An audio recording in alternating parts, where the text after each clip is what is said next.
meeting is being recorded.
Okay.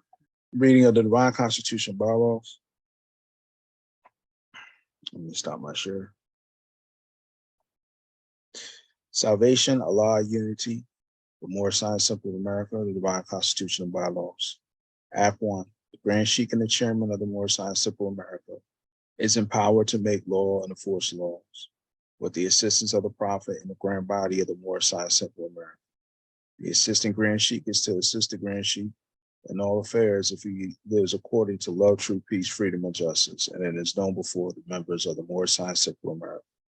Act 2. All meetings are to be open and closed promptly according to the Circle 7, love, truth, peace, freedom, and justice. Friday is a holy day of rest, because on the Friday, first man was formed in flesh, and on the Friday, first man departed out of flesh and ascended unto his Father God Allah. For that cause, Friday is the holy day for all Muslims all over the world. Act 3. Love, truth, peace, freedom, and justice must be proclaimed and practiced by all members of the Moorish Science Simple America. No member is to put in danger or accuse falsely his brother or sister on any occasion at all that may harm his brother or sister because Allah is love. Act 4. All members must preserve these holy and divine laws, and all members must obey the laws of the government, because by being a Moorish American, you are part and parcel of the government and must live life accordingly. Act 5. This organization of the Moorish Science Simple America is not to cause any confusion or overthrow the laws of the Constitution of the said government, but to obey hereby. Act 6. With us, all members must proclaim their nationality. And we are teaching our people their nationality and their divine creed, that they may know that they are a part and a partial of this said government, and know that they are not Negroes, colored folks, Black people, or Ethiopians, because these names were given to slaves by slaveholders in 1779 and lasted until 1865, during the time of slavery. This is a new era in time now. But it's a new era in time now, and all men must proclaim their free national name to be recognized by the government in which they live in the nations of the earth. This is the reason why Allah, the great God of the universe, ordained Noble Drew Ali, the prophet, to redeem his people from their sinful ways. The Moorish Americans are descendants of the ancient Moabites who inhabit the northwestern, southwestern shores of Africa. Act 7. All members must promptly attend their meetings and become a part and a partial of all uplifting acts of the Moorish Science Simple America.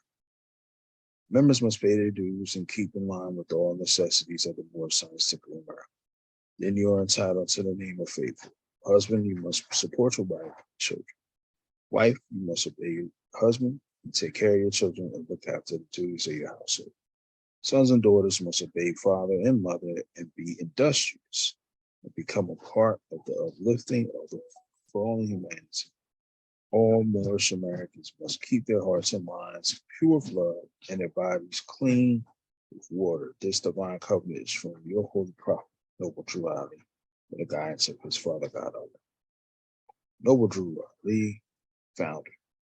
Moorish American prayer, Allah, Father of the universe, Father, love, truth, peace, freedom, and justice. Allah is my protector, my guide, my salvation by night and by day. Those holy prophet, true Ali.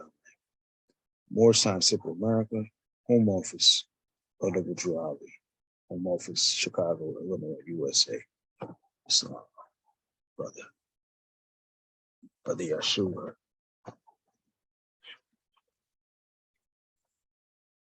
Yes, sir.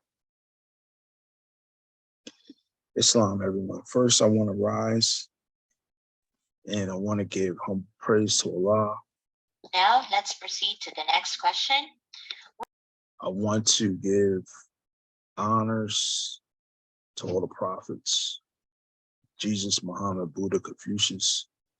I want to give honors to Prophet Noble Ali, who was sent to us on these shores to give us a redemption message,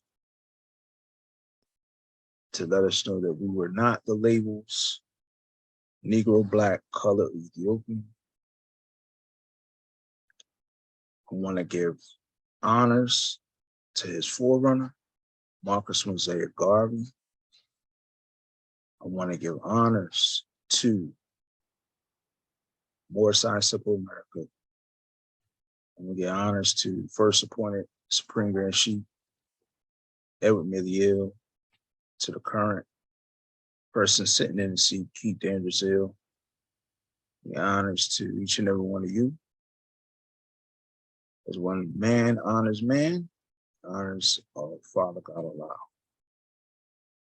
Allah. This week was definitely a challenging week for myself. I'm sure it was for everyone, but we made it on another holy day.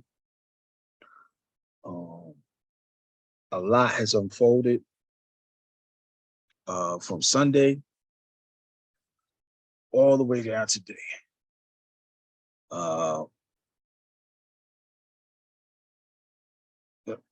And I could say this though, where each waking moment, you know, I'm back and forth trying to weigh or stay focused. You know what I'm saying?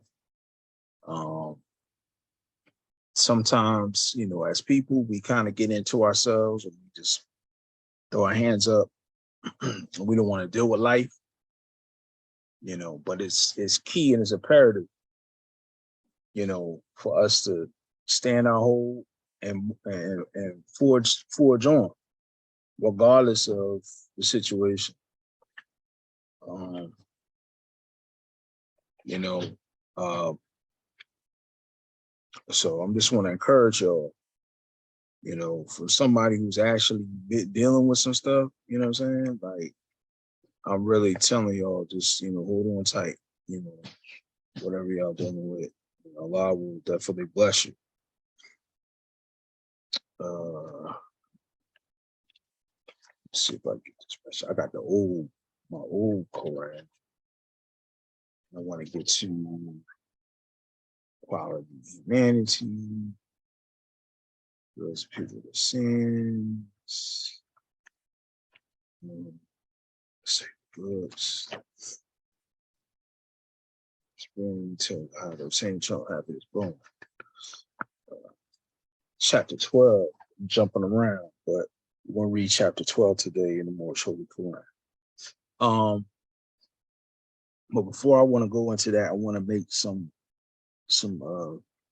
announcements. Right now, is the focus right now is on convention for myself. So I don't have any ideas for planning any events or anything right now for us.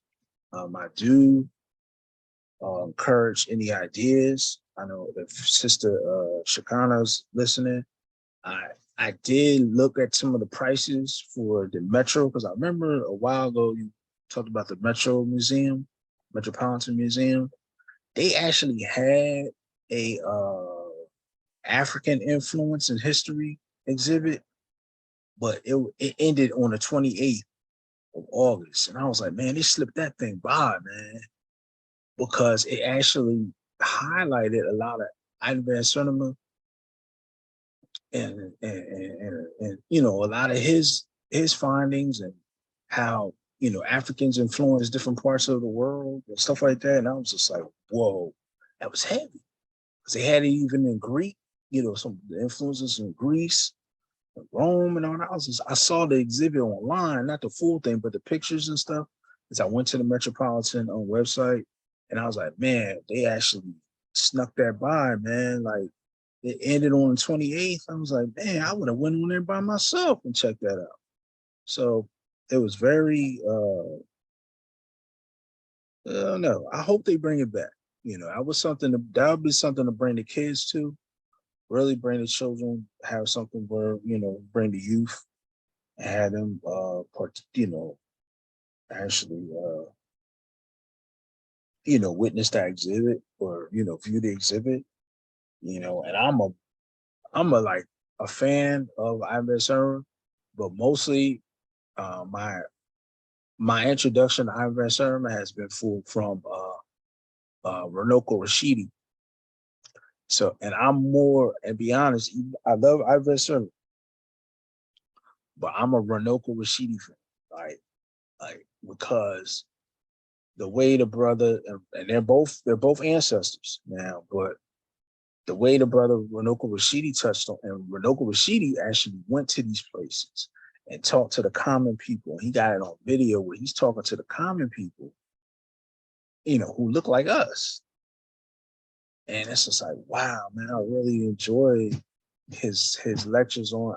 Sometimes I'll throw it on YouTube and I'll just have it in the background listening to Runoko Rashidi, you know, and if anybody, man, who's actually traced the existence of our people on a global scale is that man, Runoko Rashidi. And you know, Runoko Rashidi, he doesn't even like have, like, he has an honorary, I think he had an honorary doctorate.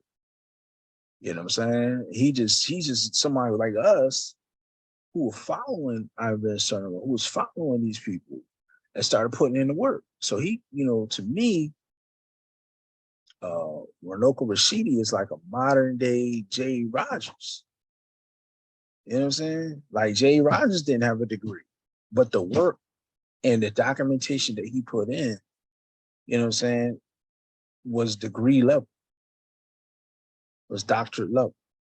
You know what I'm saying? See, this is the thing, you know, and you might hear me be critical of people who don't have degrees and stuff like that. Okay. And this is the reason why, because to get a degree, there's a discipline that's administered and that's shown where you have to go through certain things. And those disciplines actually are methods of disseminating information, gathering certain key points and stuff like that, and presenting. Okay. It's not a doctrinate study type of idea, but it's actually proven to work. When you have your cited sources, you have your key points, boom, boom, boom, boom, you're looking for this, you're looking for that. You know what I'm saying?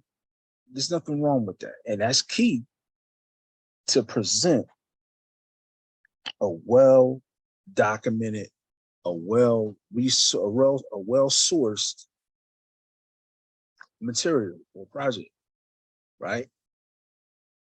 Like, this is why, like, I criticize Horace Butler, who wrote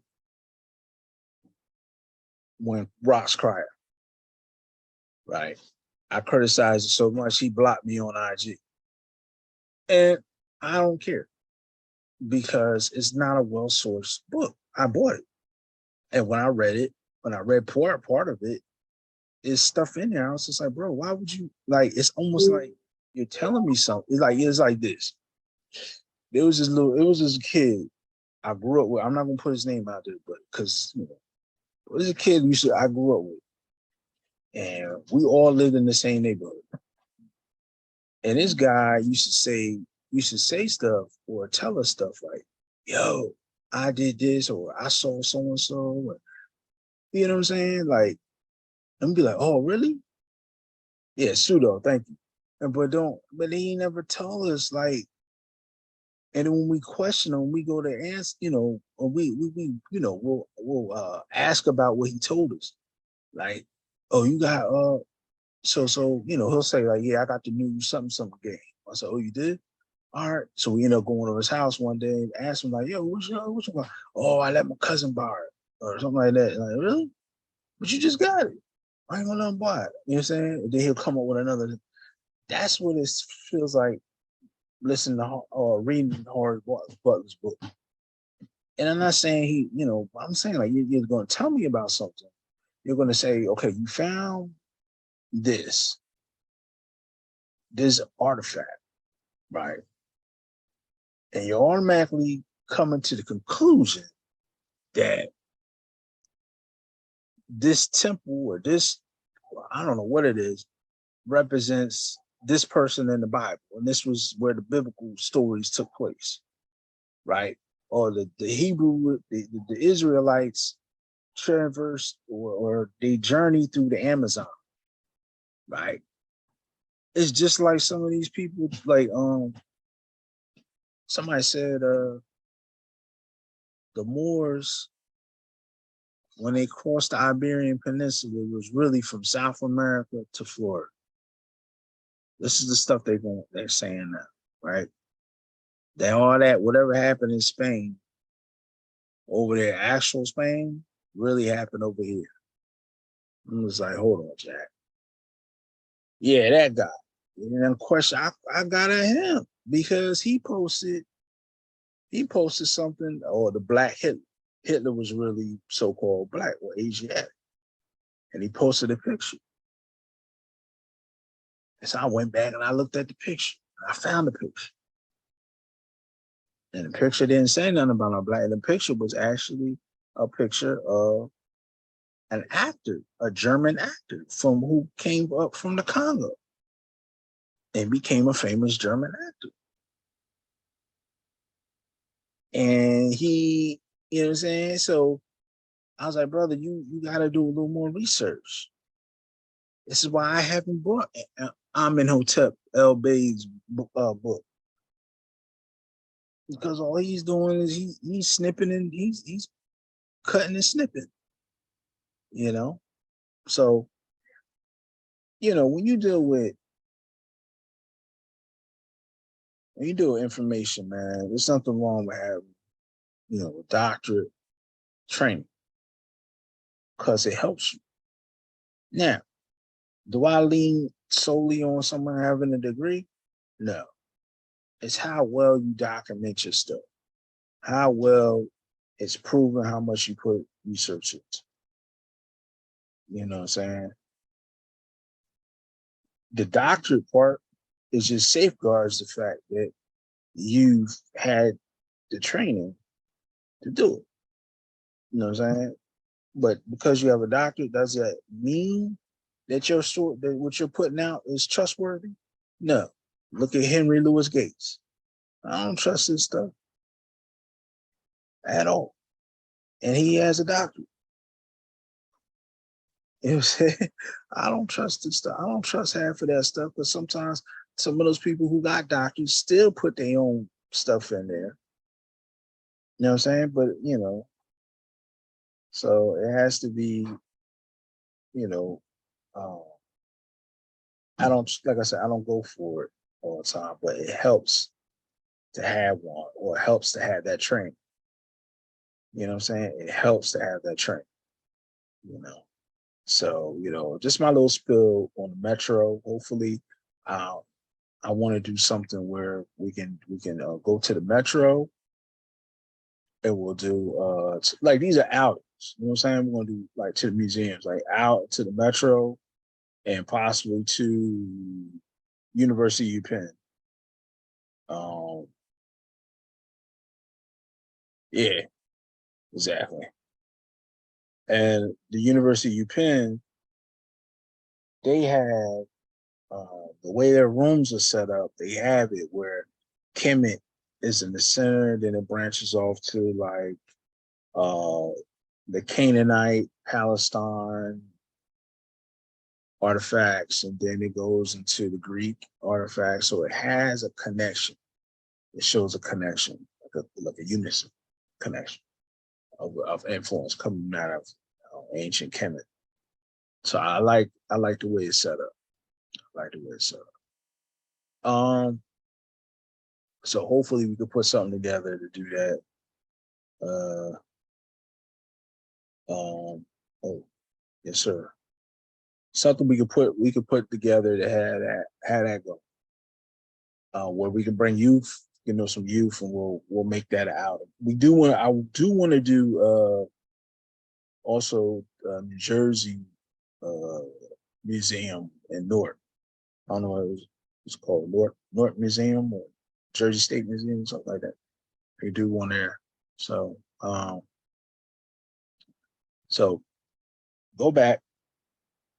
That's one thing I want to announce. So I just, like I said, I don't have anything planned right now. Convention is consuming most of my, my energy, and I'm picking up extra shifts and stuff like that just to actually make sure, I can attend. But moving forward, I want to talk about real quick before we get into I want to talk about the location. Okay, the location used to be Temple 11-1 under Prather L leadership. The Grand Sheik there was brother Victor Lewis L. So, but they chose to relocate, and the location actually, the guy who owns the building is allowing the brother to, hold the space. Brother Andrew Carter Bay. So we're gonna have that as a location in Philly. That's why I wanted to do the cleanup on Loudon. It's on Loudon Street. So it's a decent spot. Islam. Oh, Islam. Well, but it's a decent spot. Small. It's a little small, but it can fit. Like you could probably fit tops maybe like 20 people up in there. Maybe more, a little more. Right now the brother got like a co-op.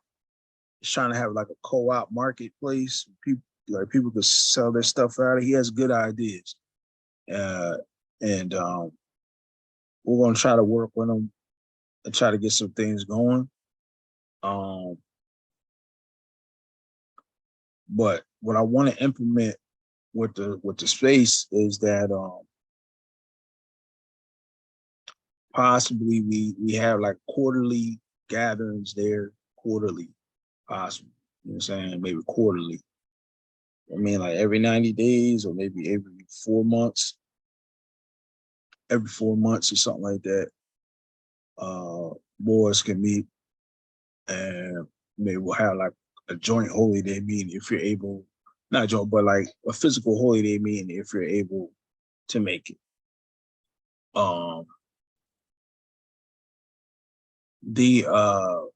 Also I want to use that space to have actual nationality ceremonies. So whoever finishes their packet, pays for a packet, I receive your card and the paperwork. We'll set up a date where you come down on Friday, a holy day Friday, and we'll do the ceremony. There. We got to get flags for location. We're gonna need I got to reframe picture of the prophet. We'll get a frame picture of Emilio. So it's going to be a spot where we can do these things out of, moving forward. So, anyone who's coming in now on, there will be a spot to do the nationality ceremony. You know what I mean? So it'll be encouraged for people to come and support. So this, because the goal from that spot is actually to create, or not create, but to set aside an actual temple. In due time, we're going to have, probably members. We're going to have members grow from out of that area of Philadelphia. You know what I'm saying? We already got, Brother Drew, got Brother Eric, and then I got Brother Soul, Brother Solo, and then Brother Ja. What if I get Brother Ja when he ain't got, when he's not working so much? So we want to. It's gonna be, the beginning of that, of establishing something in Philly. It's not to negate New York or Jersey, because that's still goals, to happen. It's just that this fell on our lap quicker. But I'm still focused on North Jersey, still focused on New York. I just gotta have some ideas, some plans, because that's all you need to do, and stay consistent. It'll have. I know it's gonna happen, inshallah. Inshallah. So but that's basically it. What I have for trying to think announcement. What else for announcements? Yeah, whatever comes out of convention, we'll just have to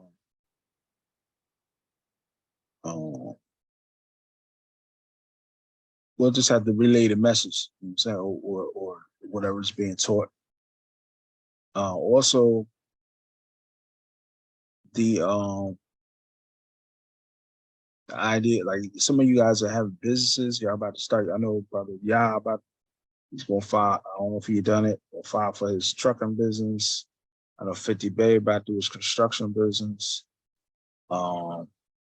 So right now we're encouraging, and I keep saying it's finance. You know what I'm saying? Finance, business.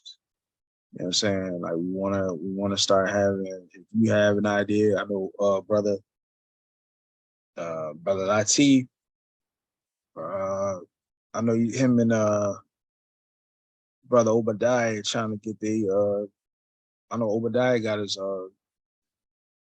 CDLs. Brother Latif, did you get your CDLs yet, or you still in the process? Now I got my permit right now. I'm gonna go for my L's next month in October. Okay, all right. Is the paperwork straight, Mo? Is all Oh yeah, Jeff, I appreciate. Yeah. I appreciate that, Sheik. I just been on the road. I've been on the road, so I haven't had the chance to use it for what I needed it for. I'll be back in New York next week. All right, alhamdulillah, inshallah. I just wanted to check. Yeah, appreciation. So I appreciate that, man.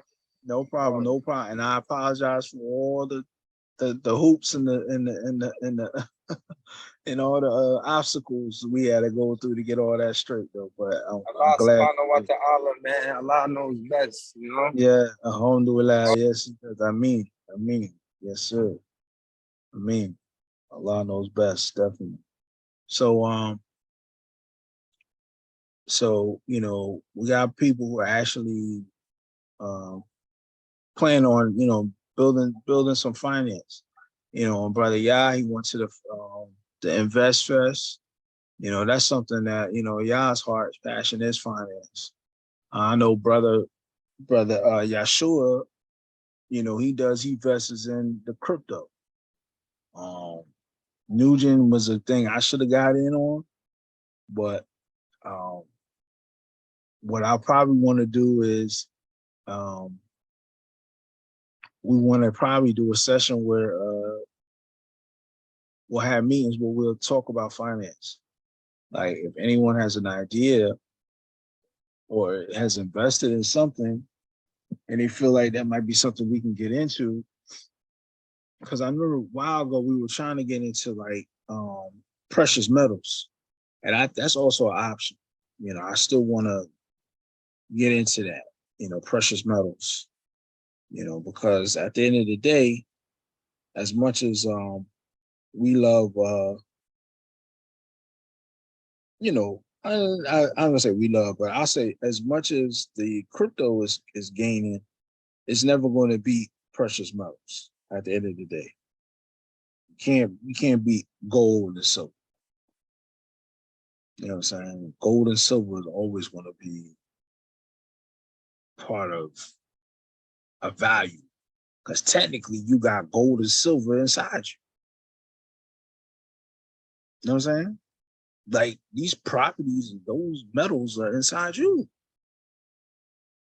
You know what I'm saying? Like I don't have Bitcoin inside of me, or what's the other one? You know what I'm saying? Sheba, you know what I'm saying?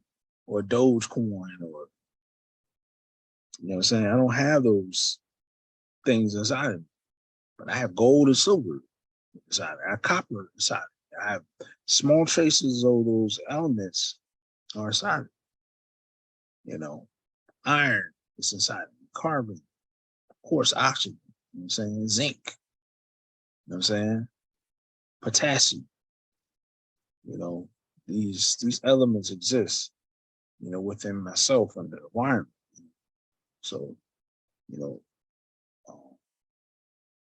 so I'm just saying, these, you know, some things are, you know, certain things are never going to change. So, but inshallah, we'll be moving in towards that. Let me, so just to recap, you know, when we're going to try to look into those things. The Metro Museum and all the museums, these are ideas we can get into. I think we'll just look into them further after convention, and then also the space in Philly, Loudon. You know, we're going to use that as a space to do nationality ceremonies. Every Friday we try to go live there, so we could build that nuanced presence, you know, so that presence in being in the temple. So, and I think in a couple months, Mission 28 will be up to demonstrate nationally. So I'll be demonstrating, hopefully, inshallah, I can demonstrate from the location. So we're going to be doing a lot of those.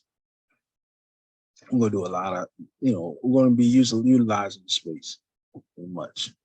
Then, those are cat, you know, businesses. When we talk about businesses, those type of things. Also, another thing. Thank you, Mo. What I want to do, last thing, October 14th. October 14th. Once again, October 14th is the Trek Back. Islam. It is Moorish American Remembrance Day in Philadelphia. Okay. Temple 11 under Azim Hawkins Bay. They have it every year where Moorish Americans come and pay honors to the Moors that initially lost their identity and their, you know, basically lost their identity and their nationality. Okay. We meet at Carpenter's Hall, or like, and it's basically, yeah, yes, sir. So we get Moors from all over, man. Hey, man, look, a lot of Moors show up. You know who shows up all the time? And despite people like chopping at him when he come, Taj show up. It falls on Friday too, yeah. Tashariq Bey shows up. It's funny because I was there when when he was sitting at the table and all the Moors kind of ganged up on him a little bit. And you know what? I was like, man, this man shows up regardless, and he still shows up, knowing how people feel about him, you know. So yeah, I was sitting right next to him. I knew it was a setup. It was a setup. Somebody, I ain't gonna say who, but somebody was looking for their time to shine. And it was just like, all right, you know, but Taj, respectfully, yeah, he was there with him. But regardless, I was there, and I was like, I kind of saw it coming. But you know what? I was like, if I see, I'm gonna tell you this. After that happened, I was like, man, I wouldn't be surprised if he don't come back ever again. You know what I'm saying? But then I saw him. He shows up. So, I think that might be the Camden in him. Because he old, he from Camden, New Jersey. So, Camden people, they don't care what happens, they gonna show up. They ain't scared of nothing. You know what I'm saying? Like, he ain't worried about that. So, me and him, we had a nice little dialogue last year. And I just made the opportunity to actually show him some things historically, because I know, technically he follows CM Bay more than Prophet Noble. Technically he's more inclined because a lot of his core rhetoric is more inclined to CM Bay and what he learned from from the circle of mothers and sons and so forth, which is an offshoot of the clock of destiny. Okay. But I wanted to show him is that if CM Bay was a member of the temple, he would have been a member of Temple 7 in Cleveland, Ohio. And I told him if he was at the time of the prophet, an adept, he would have been under Grand Governor Charles Bay. And that's what I showed him. I showed him the picture where there's the convention picture where they were all the adepts on the step in front of Unity Hall. And I said, I pointed, and that's Charles Bay. That was the person over Charles Mosley Bay, CM Bay. He was over, he would have been over him. He would have been the person who would have made him an adept, not the prophet. The prophet wouldn't have made him an adept. But Charles Bay, who was Grand Governor, would have made him an adept because at the time, the Grand Governors were able to make adepts at their local temples because they were Rod Hayes. Yeah. Yeah. Yeah. But Charles Mosley Bay would have been under him. He would have been made adept by Charles Bay, because the Grand Governors were your executive rulers of the adept chambers. That's who the executive rulers are, with the Grand Governors. They were able to make adepts in their local temples. So, you got your hand up. Yes, sir. Islamism. Question. Is it anywhere I can find that information about the grand governors being able to do official temple business at their actual temple and not at the convention? You talking about making adepts? Islam. Yeah, hold on.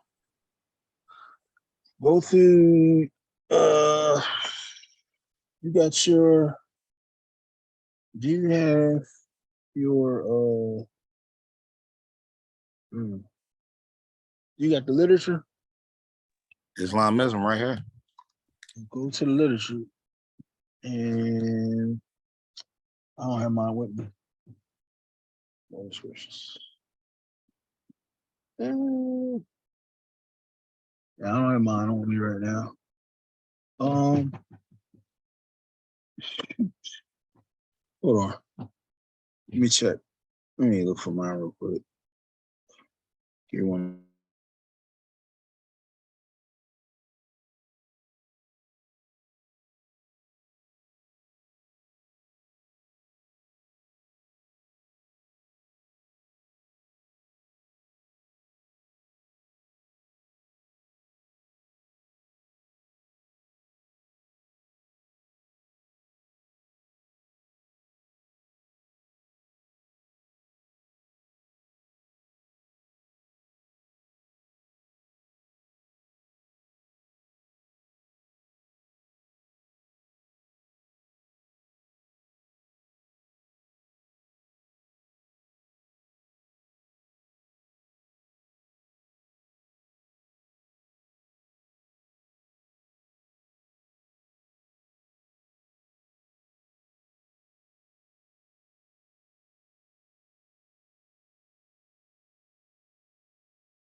Yeah, Mo, I don't see mine. I might have misplaced it. For a minute. Oh, no, actually, here it is. Oh, goodness gracious. All right, it's up here. All right. Go to page. Go to page.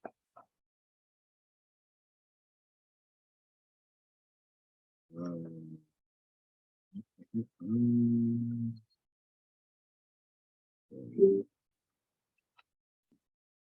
let's see, 34.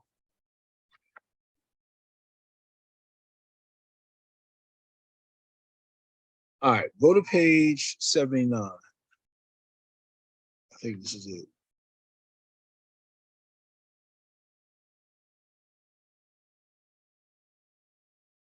No, hold on, no, not 79. I'm sorry. Page 75. Go to page 75 in your Moorish literature. The one that our issue, the one we issue. You can purchase.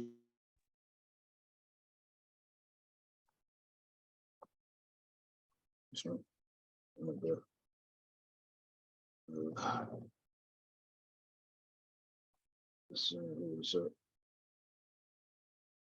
Get this off the website so you can see it.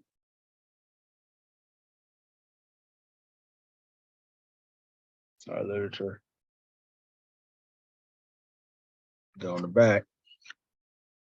Picture email to you. So go to page 75 where it says SGS Mealy Ill responds to brother J. Mosby L. of Temple 6 in Richmond, Virginia. And he says, I received your very kind letter this morning and was more glad to hear from you and family and receive the aid sent, the Grand Bible. And to read the statement that there are some brothers who will show their loyalty unto the cause of Islam. And I am authorized through our holy prophet that I say to you all that Islam has won already, because those that be with us are greater than those that be with them. And when our great prophet was here, he said, you can't lose for winning. right? He also said, you do what I tell you, and if you get in trouble doing what I tell you, it won't be up to you. I'll take your part, and we rejoice when we remember how we have kept the faith and obeyed his laws, constitution, and his general bylaws.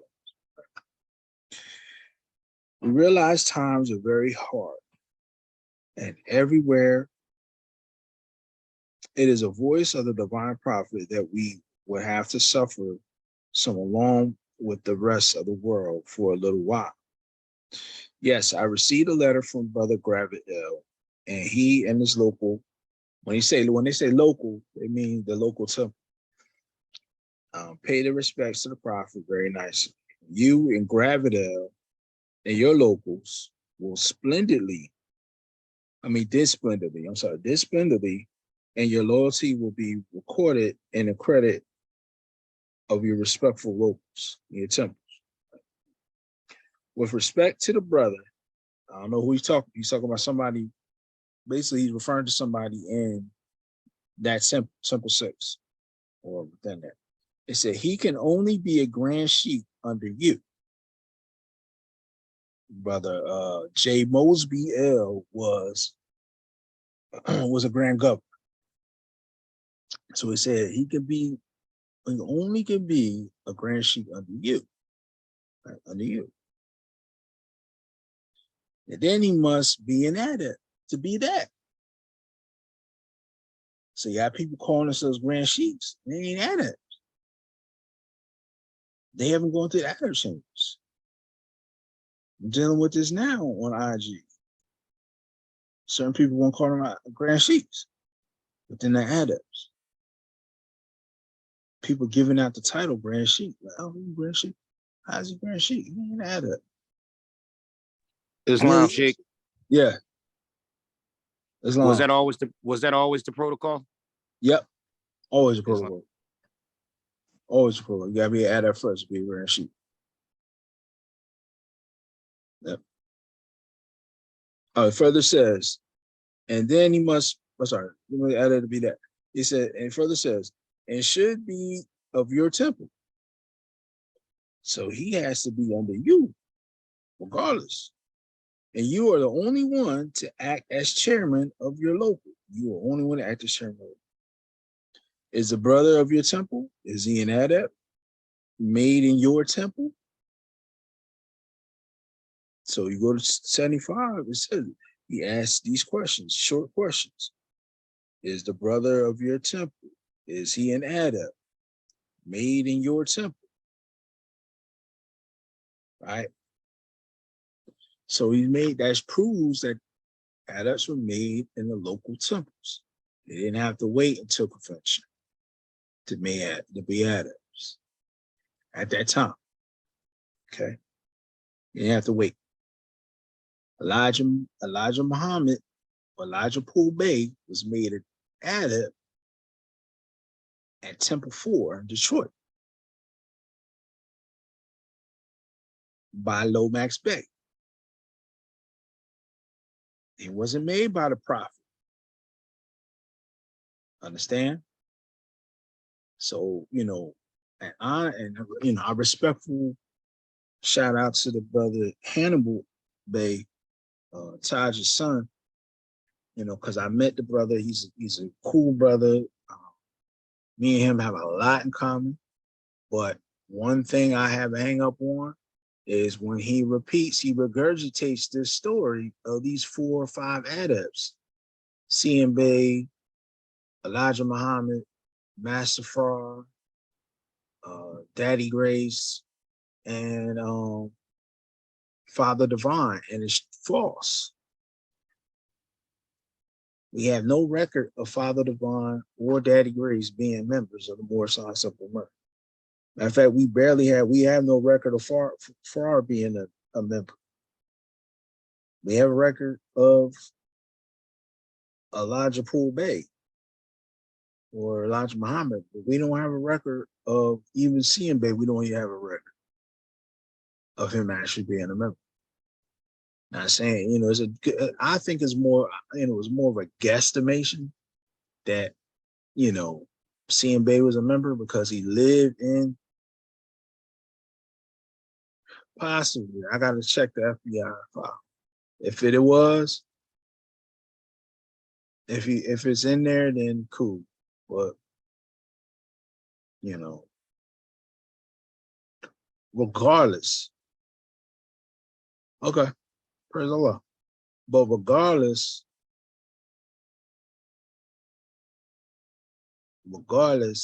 they weren't made by the Prophet, and they weren't the top 5 Adams out of all everybody, as they trying to put. That idea or concept came from this book called The Brighter Light. The Brighter Light was written by, I believe the guy's name is Johnson Bay. He was one of the members of the Order of the Circle Mothers and Sons, where Taj would get their information, which is more of a Masonic mystical group. And, you know,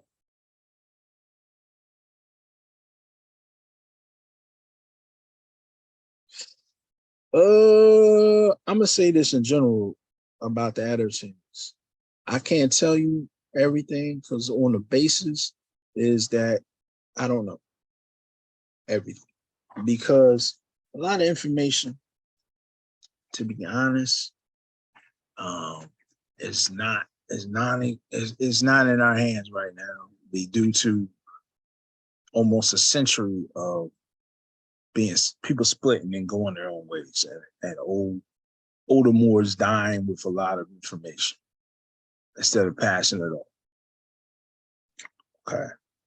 Now, what I could tell you from what I've pulled, as far as an idea what they taught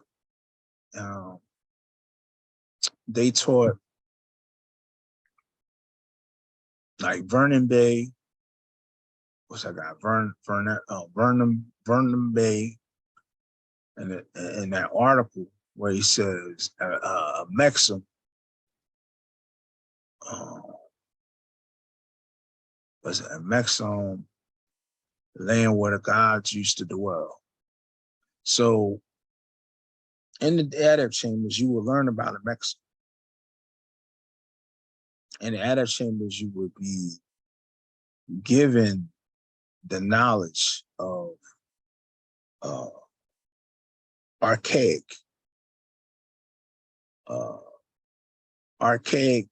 events from the time of the Moors.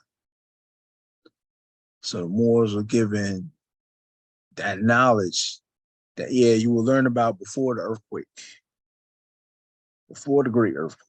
That's what a lot of that stuff the Prophet would talk about before the great earthquake.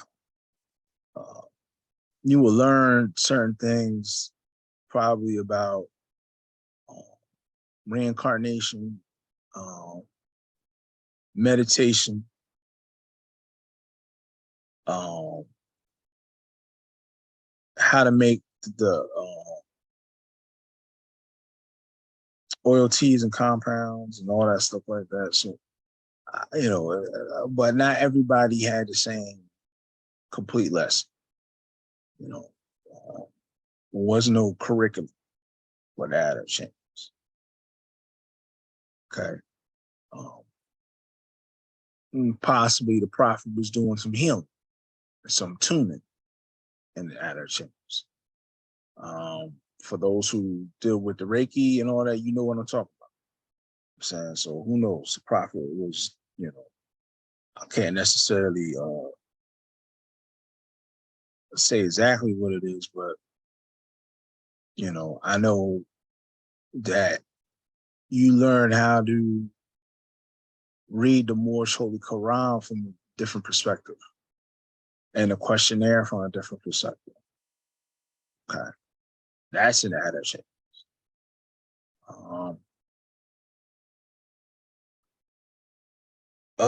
Far as operating the temple from a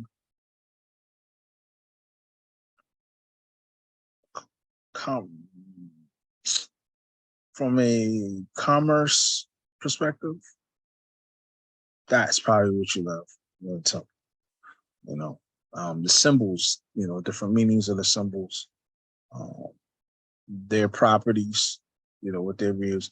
I'm just, just from what I'm reading and what I've gathered from talking to other Moors, this is something that I've been able to kind of, put together what you would learn in the adult chambers. Right now, what we learn in the adult chambers is stuff that most likely pertains to sheiks, and that's what you'll learn. Mainly, a lot of stuff that you learn is pertaining to sheiks, your sheik duties. You learn that in the adult chamber, stuff that pertains to your sheik duties, your official duties. That also, and I think that's what it is now, today. In adult chambers, you learn pertaining to your sheik duties and what you're able to do as a sheik. Okay. Like I personally know how to do certain things. I learned from other adepts. Like, yes. So the sheik, all your sheik, your official duties. And I'm not talking about just your position, but what you're able to administer, what you're able to, just do, from that perspective is important. I know from administrative duties, I know from what, to be honest, when we have Mission 28 we haven't had an adept meeting in a while, like me solo and brother Eric. But yes, legal responsibilities of the temple. Exactly. And that's what we discuss. We discussed that. Like Islam, for those who got the note, the pamphlet with brother Eric's notes, you see how he wrote that? And he put the laws and all that stuff in there. That's like a smidget of what we usually talk about in the adult chambers. For those who got that book, I know brother Abdullah, you got that little pamphlet I handed out at our independence celebration.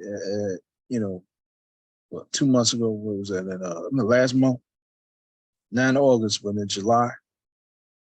For those who got that little pamphlet book, that's only a smidget of what we discuss in the adult chambers, and Solo can testify to that. He on the call too, but I know we got the babies, so we ain't gonna. But yeah, it's usually we go deeper into that. We go deeper into the Constitution of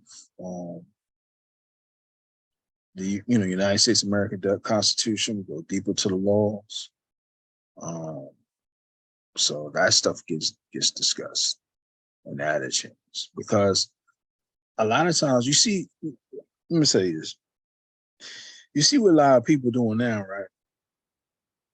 And they getting caught up and all that stuff. It's because they're not taking time to study. They're not taking time to study what they're seeing. They're just taking it and they're going with it. And it's all convoluted, messed up, and all that stuff.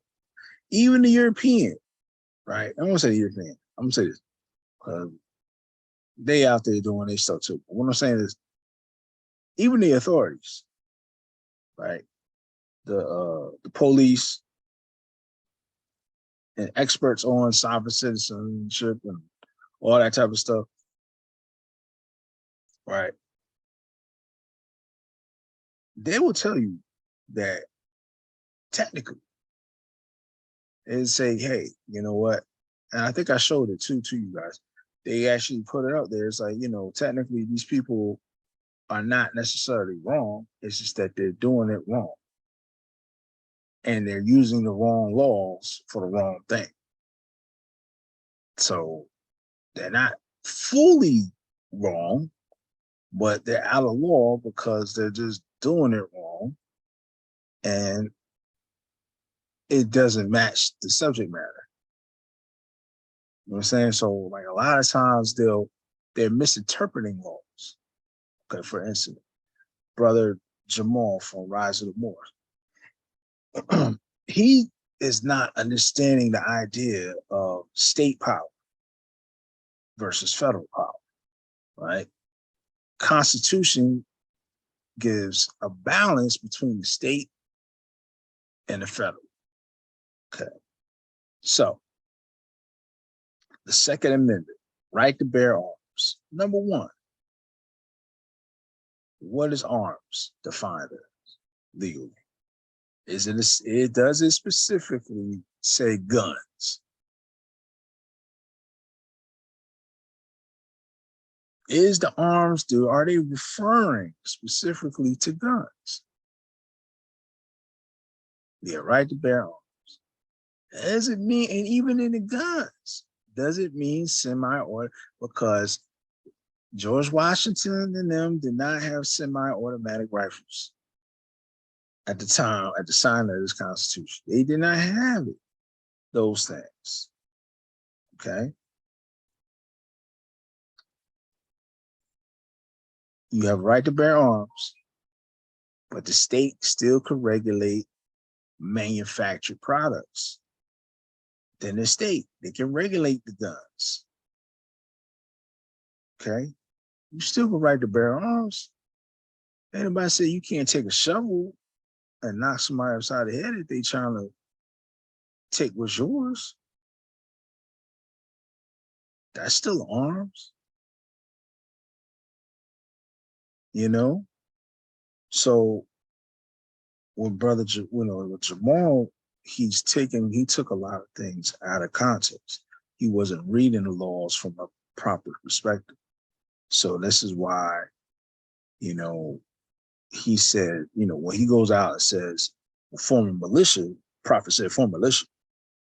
What he did, he took a whole idea that, first of all, the prophet, okay, he took the idea of when a prophet said, or it's reported or it's claimed that the prophet said, enforce the Constitution. Okay. Because Taj Tariq Bey has a habit of taking things and misquoting the prophet.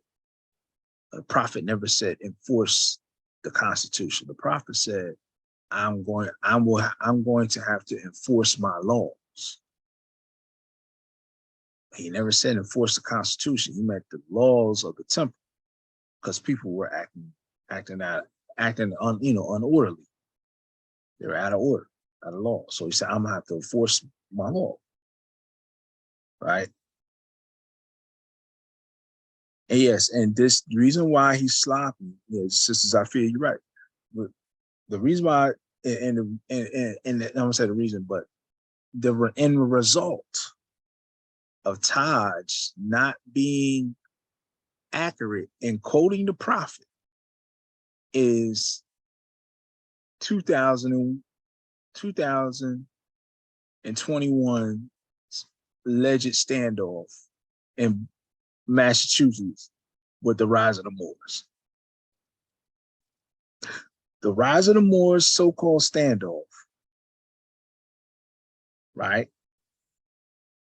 Technically, and all love to the elder, was because of his misquote of the prophet. And he kept saying, he keeps misquoting. Prophet said, enforce the Constitution, enforce the Constitution. And then Jamal takes it, right?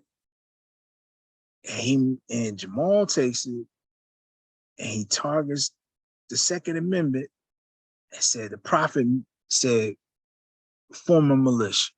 Because in the Second Amendment, it says you have a right to form a state well-regulated militia.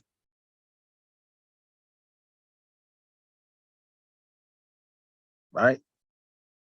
But he overlooks the part even when in that amendment, state well-regulated militia.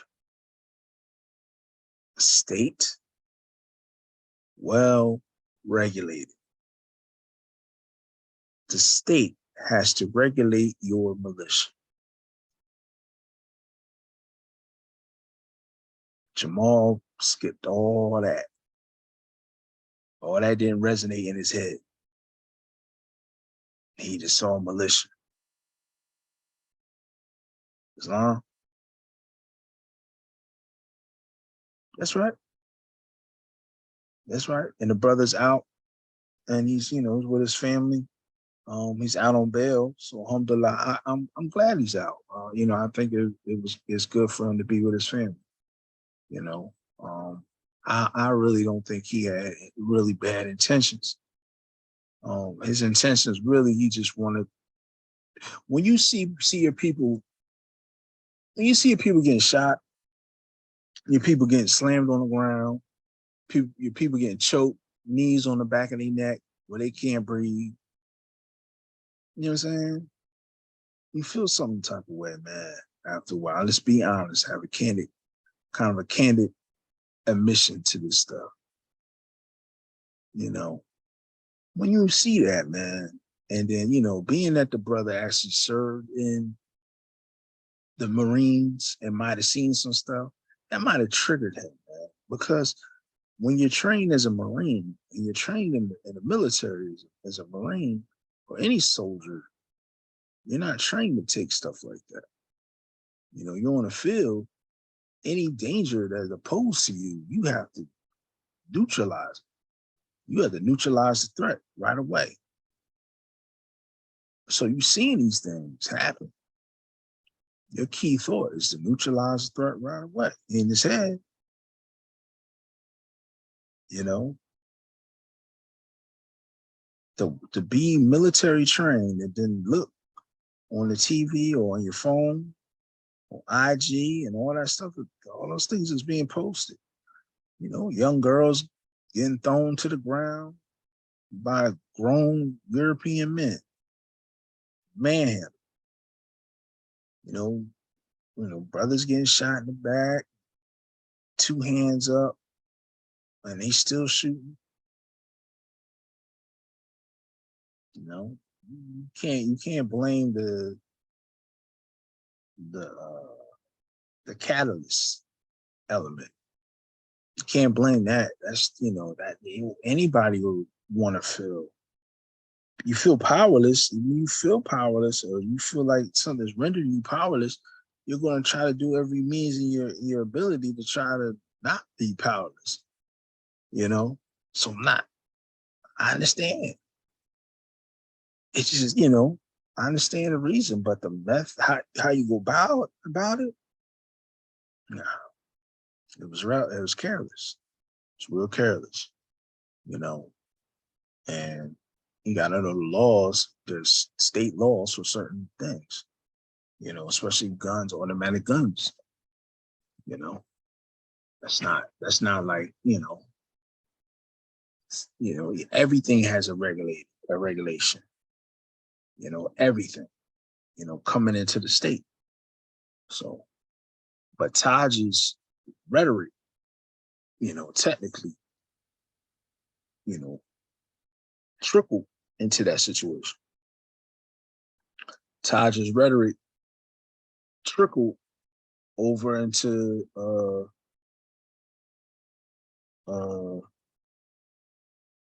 what's the name? Tory Gaines, I think her name is Tory Gaines, the sister that was shot by the police in her apartment when her son was there. Of course, there might have been some mental health issues with the sister, you know, but unfortunately, you know, that's a situation that she got into, you know, Islam. But Taj's rhetoric trickles over into that. Or the Sharon Tracy Gale Bay, her situation, there's a before picture and there's an after picture of that situation. Okay. Sister, the Sharon Tracy Gale Bay, the before picture was Sharon Tracy Gale Bay, Tasha Bay, all those members of this alleged council court, and at least 20 people, 20 or more people in front of the house that Tracy Gale Bay had. Okay. Then the after picture is the house boarded up. Right. She lost the house. You have 20 people. Listen, you have over 20 people living, actually, because when they wanted to remove her from the house for not paying her mortgage bills, she called for everybody to come to make a stand. The smart thing should have been, they all got 20 or 40 hours. Pay this mortgage. Now, here's the thing. If you got, let's say you got 50 people, whether you want to flip it. You have 50 people to donate $40. $40 from Taj, $40 from this person, $40, whatever. I just need $40 from 50 people. That's $2,000 right there. Right? Now, if you say, I got 40 people that donate 50, that's $2,000. You know, Taj alone can probably get you money. If you say, you told Taj, you know, Taj could probably put out a public announcement. We're going to raise money for this, and we need everybody to donate. You know how many people will donate for Taj? And that's funny why Taj don't ever do that.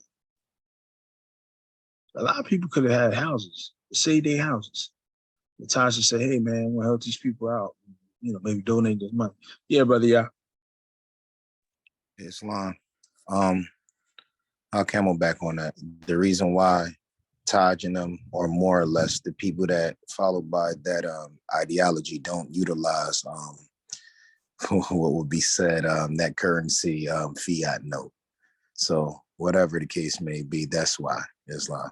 But I don't agree with it, but that's why. Yeah, I know. I like I said, I've been in those ranks, and they look down on the fiat conditionally. When I say conditionally, whenever, you know, they demonstrate and then they look down on fiat, but at the same time, they asking for it at another time, you know. You want to call, yeah. I mean, it is what it is. But, you know, you have irresponsible, rhetoric. And like I said, Sharon Tracy Gale Bay is one who fell under that rhetoric, and, she went hard. Don't hear too much from her. Yeah, donations could be done. Yeah, I'm saying don't hear too much from her since she got out of jail. But she still goes hard. I know she's chilling in Atlantic City between Pennsylvania and Jersey. She's between. I think she's somewhere in Violent. So that's why I'm pretty sure I got to get mobile so I can reach, because Violent ain't, transportation don't run frequent down to Violent, but I got to get to Violent. I got to get down Moorish. We got to get down there. We got to get down to AC. We got to get down there, man. We gotta represent for the profit, because down those areas, all they're getting, and they got temples down there. You know what I'm saying? They got temples down there, but those temples they're not reaching out to the public like they should. They're not involved in the community like that. They off to themselves, So we got to go down there.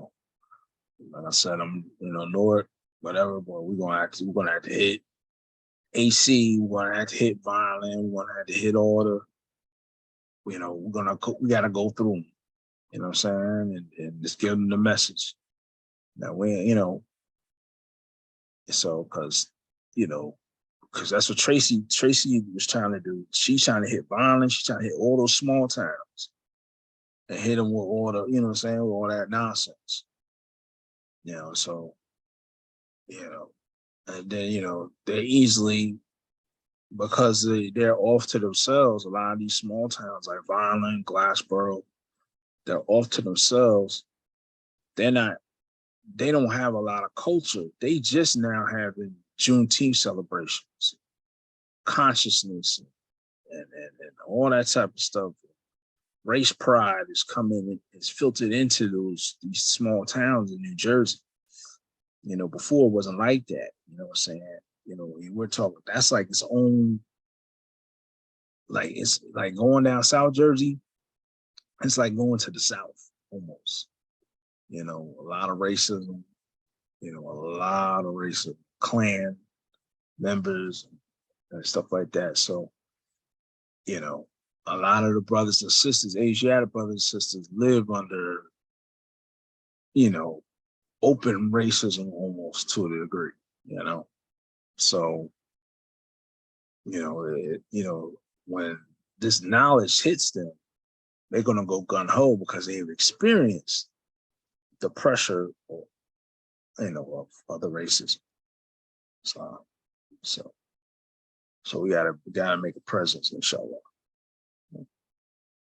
But yeah, it's definitely gotta be careful with the rhetoric, and that's what dealing with this information, man, you gotta be direct. And you got too many Moors out here, just saying what they want to say.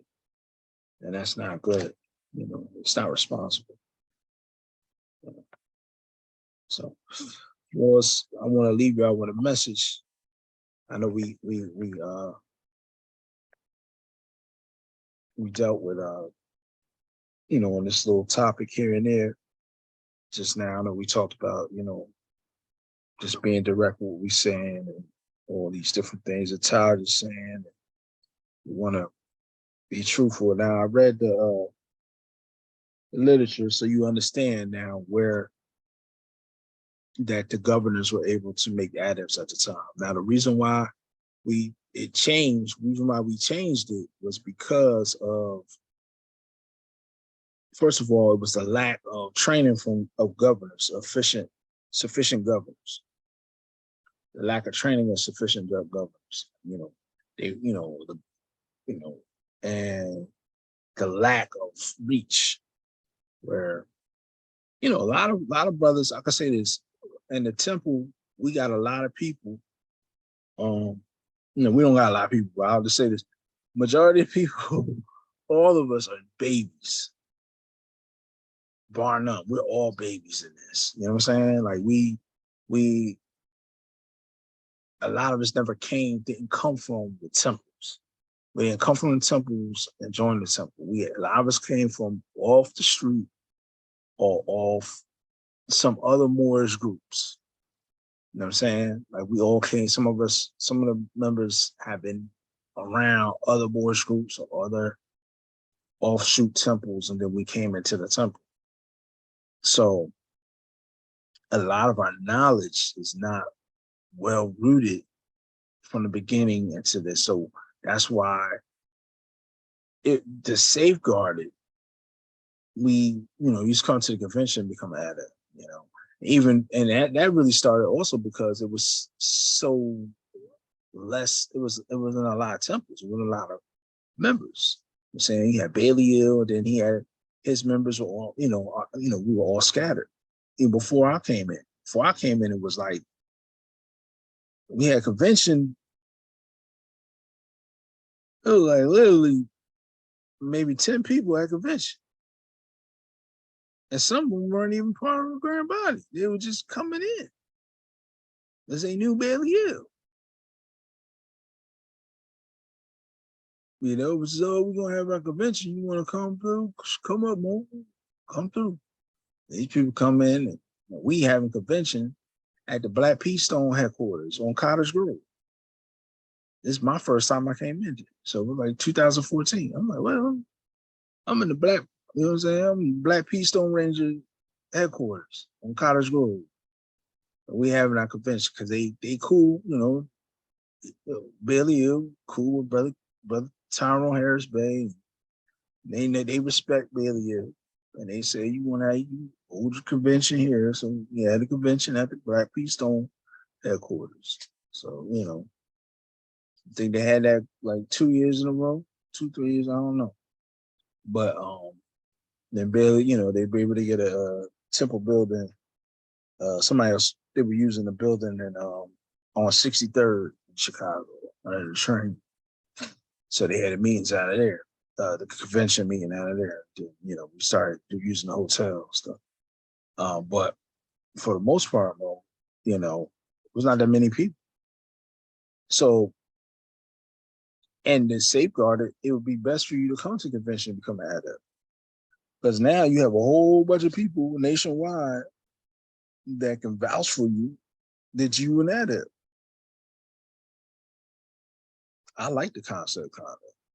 I like both concepts, but then again, I like the national one because you go to the convention, you got the Supreme Grand Sheik, you got the Supreme Grand Council, you got all the other grand governors and sheiks can bear witness that you are an adept. Like me, I say I'm an adept. To my question, I say, all right.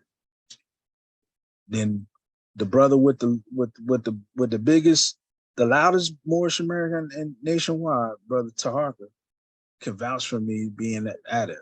So I'm on that, you know what I'm saying? Because he's the one who actually drove me to the convention. He was there in the chambers when I went through. So he could vouch for me. Technically, that's all I need. Because he gonna tell it. I don't need to have nobody else. That's all, you know. That boy had that. I was there. Delete good. He legit. You know what I'm saying? And then you know, then I had brother Edwards Hill, Elder Edwards Hill there. I think brother Edison Hill was there. Of course, the elder David Bailey Hill was there. He could vouch for it, you know. So yeah, because he the one, you know, brought me in, and you know, so. But that's a good concept. It's something that, you know, technically was started with the ink. You know, the ink started that concept. In the rules and regulations, that was part of new rules and regulations. Well, their rules and regulations, really. The ink's rules and regulations. All the adepts had to go to convention. All the, you know, the candidates had to go to convention. And all adepts had to be made by C. Kermit Bay. Yeah, he only one to make the adepts. But yeah, so we kind of like, you know, we you know, we'll say we adopted that, but it was just more like, hey, that's an idea, you know, and because a lot of people right now are sheiks who ain't even adepts, you know, and so you can imagine if you give them, if they became an adept, or they were made an adept in the local, right? They would jump off the porch. I mean, jump off the porch. They would just go ahead and do their own thing. Like, I'm an adept. See, like some people, you sprinkle a little something on them, and they go ahead and print up business cards. I'm Grand Sheik, super duper green, Supreme Grand Sheik. This, what? Like what, brother? We just made you an adept. You ain't nothing. Well, you know what I'm saying? Like some people's ego just to overtake them when you give them a little something. Like we did. The brother, brother was made an honorary sheik. Brother Wade L. That's, you know, he got Supreme Grand Sheik sash on. It's like, come on, man. We see what you're doing. Like, you know, some people you can't give them nothing. So this ties into what we're going to talk in real quick, and then we're going to close. Everyone, if you had this chapter 12 in the Moorish Holy Quran, then we're going to close. Let me see if I can pull up. So, page. Go to my. Yeah, man. Some people just you give them a little bit, man. They'll take a whole lot. They'll take a whole lot. Yes, sir.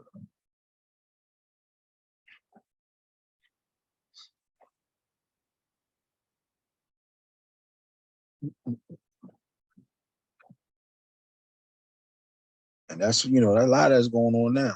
People got temples, and they trying to hold up the prophet. So, okay. Well, why don't you join the actual temple? Oh, all these little excuses. They've been infiltrated. Like, all right. I feel you. I'm not saying they weren't, And that's why I gotta go through that FBI files, myself, so I can help explain certain things, man. Because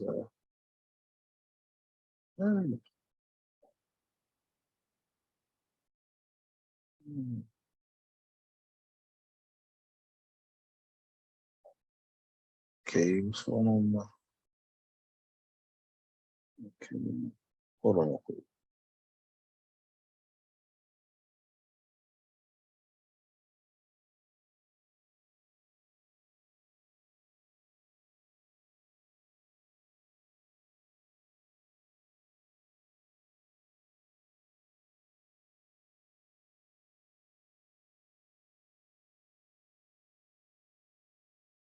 Okay, something's wrong with Library of Congress here. Not chapter 11.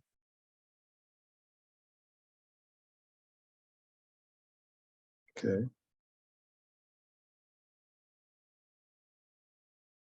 Yep. That's about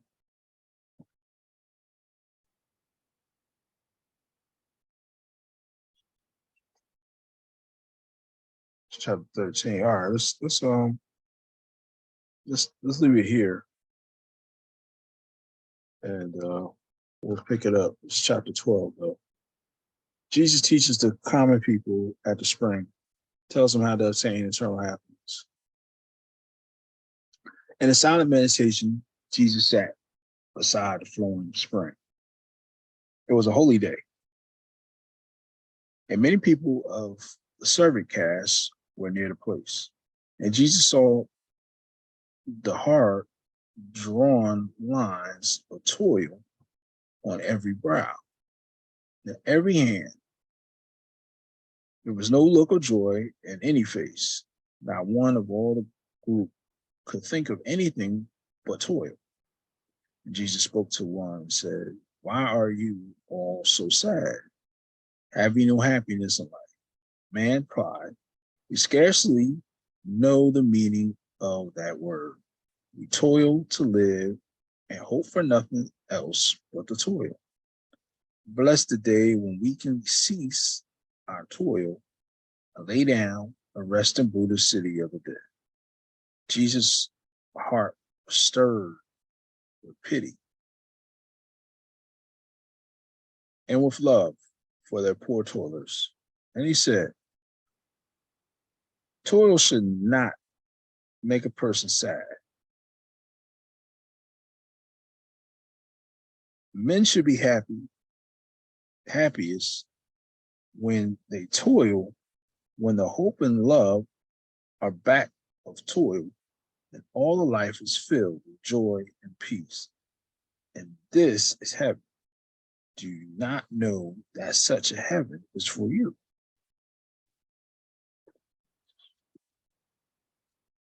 Right? Islam. The man replied, of heaven we have heard, but that it is far away, and we must live so many lives before we can reach that place. Jesus said, my brother, man, your thoughts are wrong. I'm going to read that again. My brother, man, your thoughts are wrong. I'm going to read that one more time. My brother, man, your thoughts are wrong. Your heaven is not far away. It is not a place of meets and bounds. It is not a country to be reached. It is a state of mind. Allah never made heaven for man. He never made a hell. We are creators and we make our own. Now cease to seek for heaven in the sky. Just open up the windows of your hearts.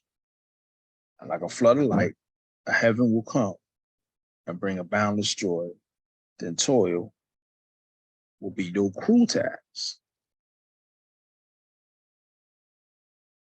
The people were amazed and gathered close to hear the strange young master speak.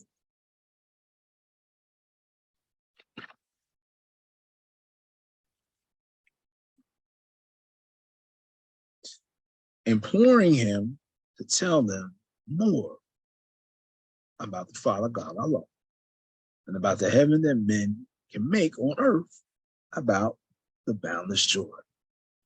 Jesus spoke a parable. He said, a certain man possessed a field. Soil was hard and poor.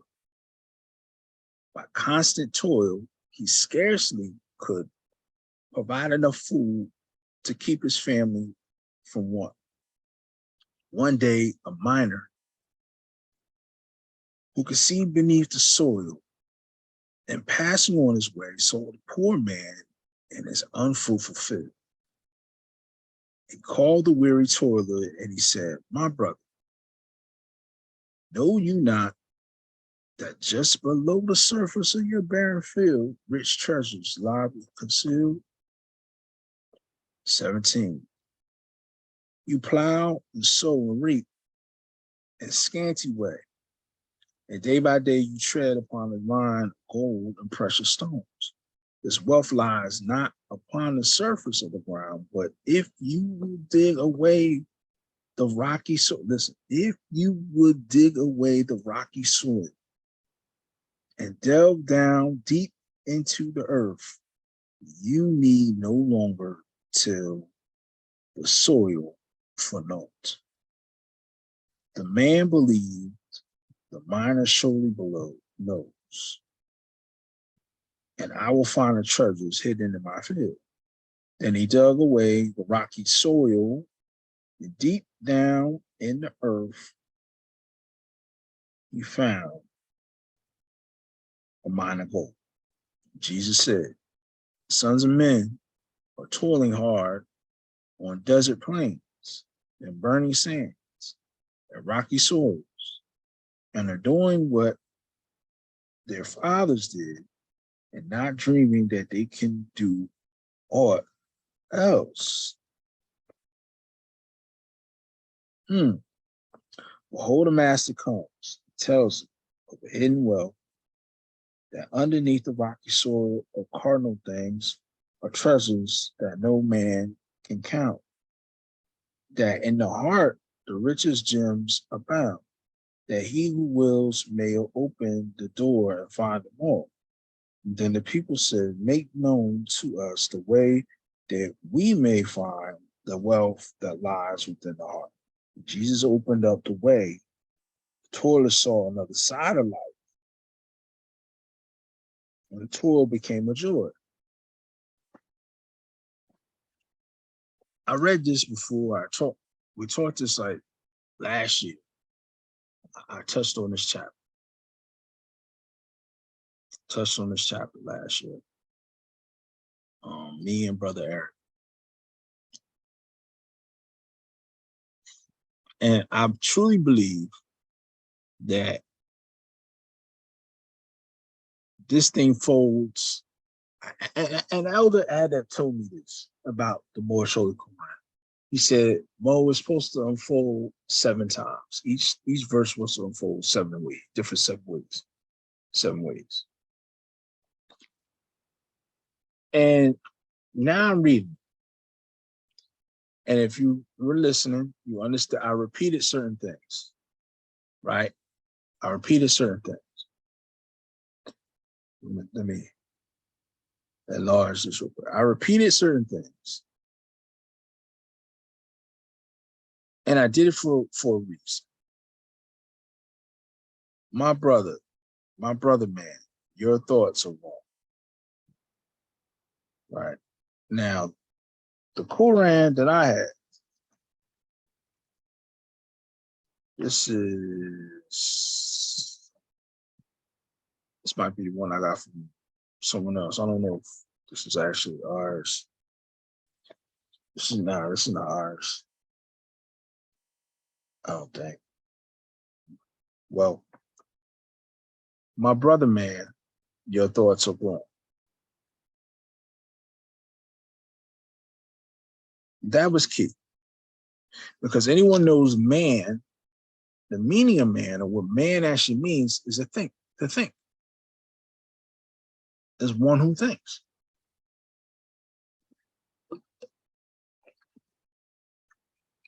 That's why you have the story of the great thinker. Oh, not story, but the statue of the thinker. Right, sit down, and he has, his fist to his chin, and he's contemplating. Because that's what man is. He is thought. That's all man is. That's the meaning of man. That's why when they address man, it's inclusive of gender, of both genders, because both genders are capable of thinking.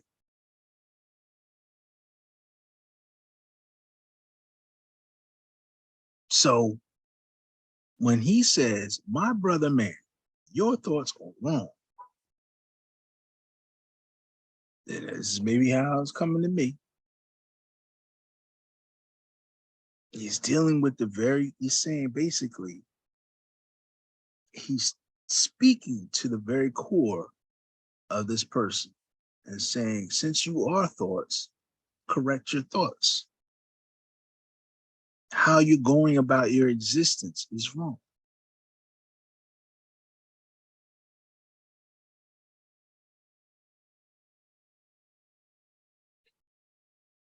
How you going about your existence is wrong. Your heaven is not far away. It is not a place of meets and bounds. It's not a country to be reached. It's a state of mind. Prophet said, if I get you to think, you'll save yourself. Because if I can change your thoughts, I can change your reality.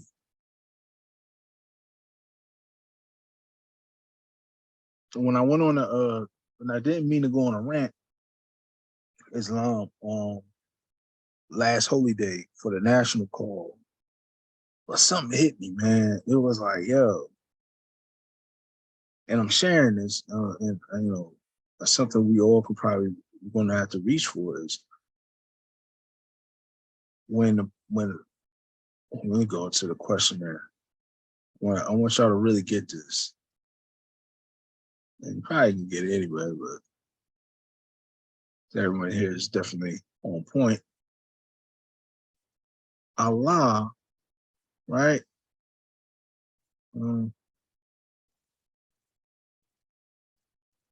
Allah, right? I think there's something. There's something wrong with the site, y'all. I don't know what's going on. Let's see. It's not. There you go. So if we look at this, who made you? Allah. Who is Allah? Allah's Father of the universe. Can we see him? No. Where is the nearest place we can meet him? In the heart.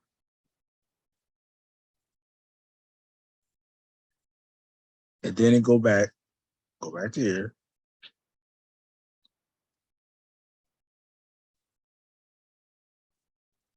Allah never made it heaven for man. He never made it hell. We are creators and make our own.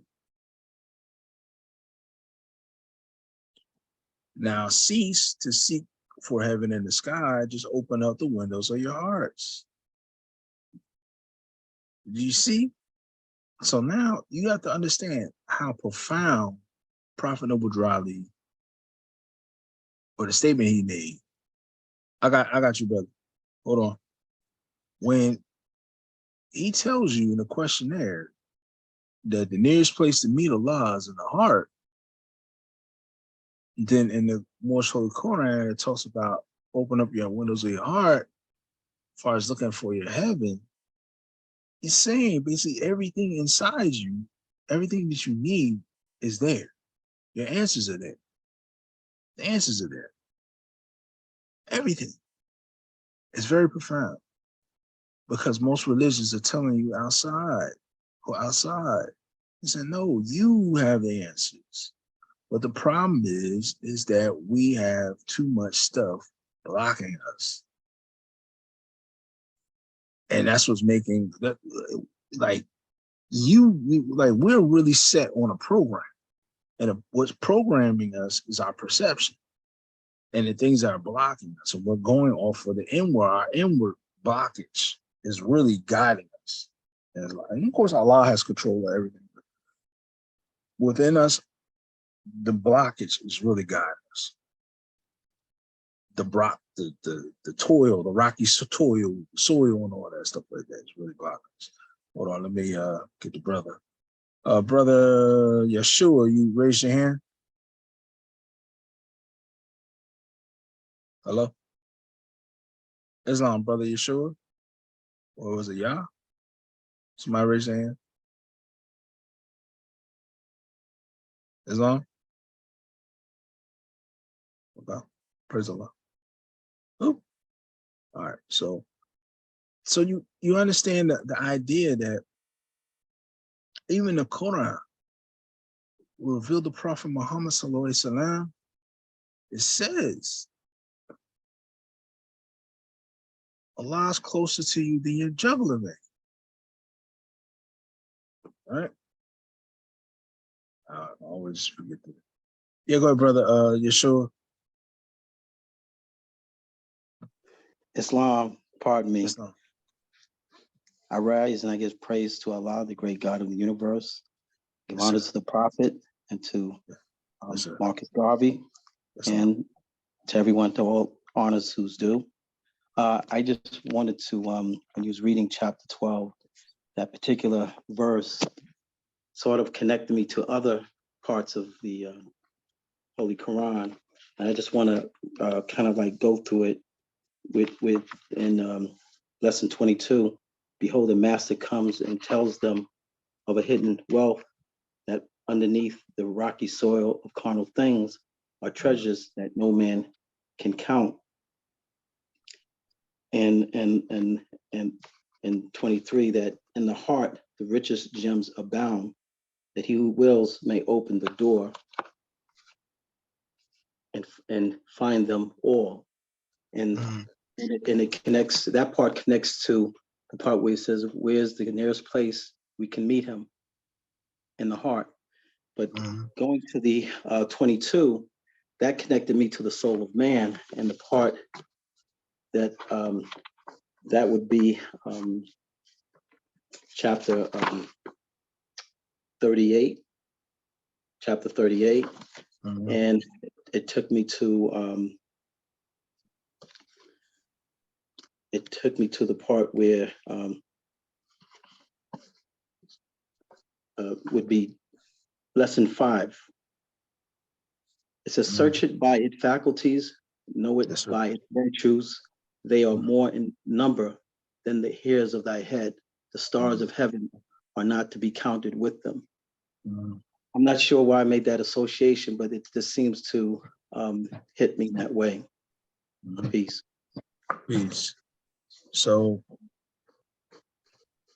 if you get anything, is that when Jesus met these people and he saw them in their depression, in a sense, or they're feeling sad about working, you know, and this is a message for myself too, because sometimes I don't feel like going to work, you know, because I think what it is, we focus on the actual struggle more than we focus on the end game, the end result of what we're working for. A lot of us are working to pay the bills. You know, a lot of us have jobs that we don't care for, but we have to take them in order to maintain, right? So we have to dig to find an end goal, a perception, and change our perception. And then we'll see that every step we're taking is to that end goal. Now I'm making this very practical. Right? I'm going on a practical level. Let's just anyone wants to look up Surah 50, ayat 16, this is where it says, and we have already created man and know that what his soul whispers to him, and we are closer to him than his jugular vein. You know, why did he say jugular vein? That's something to think about. But let me go back into what we're saying here. And chapter 12, he's telling these people, you know, hey, he's asking, why are y'all sad? Why this individual said, brother, why are you sad? And he's saying, we toil, and we just hope that one day we don't have to toil no more. So you just here? You're just existing to work. That's it. You have no goals. You don't understand that everything that you need in life is within you. All you have to do is get past it. And he tells a story about the farmer or the, you know, with the soil, the miner with the soil. He's digging for gold, but he can't get past the rocky stones in the soil. And he's been digging and digging and digging, but he's not digging deep enough. And then one guy who's, you know, who's an expert, he came by and said, look, man, I'm gonna tell you right now, what you're looking for is you got to dig deeper and you'll find it. Dig a little deeper. And I'm gonna tell you this, that's the idea and the goal of a sheep.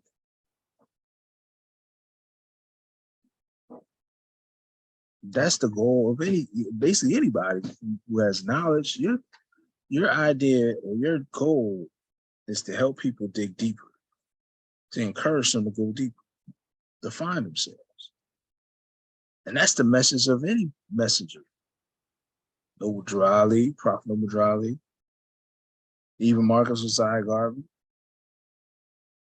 Jesus, Muhammad Sallallahu Alaihi Wasallam, all the messages, Buddha, Confucius, they're supposed to tell us to go deeper to find that treasure.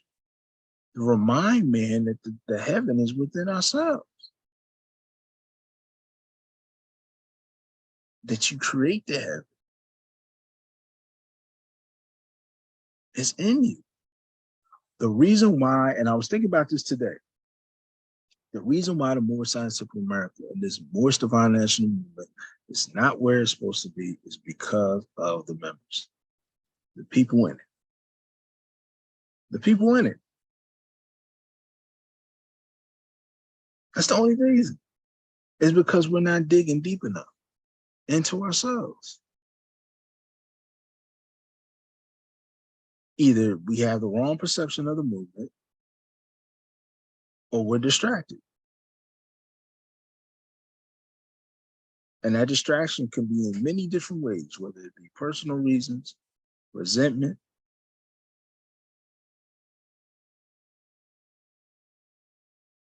you know, it can go, that list could be long as ever.